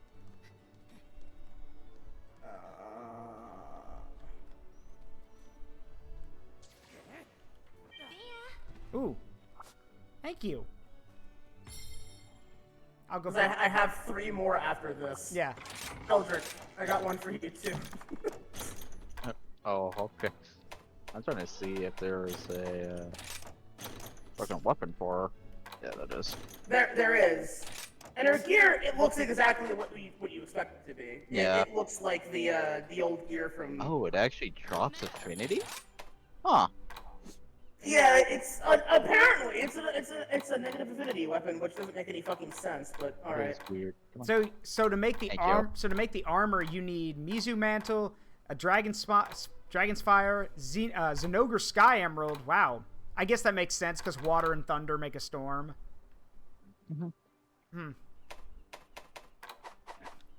Well, yeah, every single piece of her armor requires a mental from someone, I think. Yeah, understandable. Which sucks, but yeah, understandable. Why on earth did you kill President Kimball? He wanted to make me pay taxes. Understandable. I love that joke. Understandable. All right, that's gonna do it for me. Let's see. Well, I appreciate you two coming along for this little monster hunting adventure. So thank you. Yeah, sure. All right. Well, with that, I'm going to head out for now, so I will talk to y'all later. All right. See ya. Right. And that's going to do it for tonight. I hope everyone had fun tonight. Let's see. I don't think we're going to go raid anyone tonight. It's, I think we've all had our fun. I think it's time to go enjoy the evening. As always, I've been Zaruk Windcaller. It's been a privilege and a pleasure to entertain all of you. And remember, the memories you make in life, good and bad, make you who you are. Don't change them for anything. Love you guys. I will see you tomorrow. Have a great night. Bye-bye.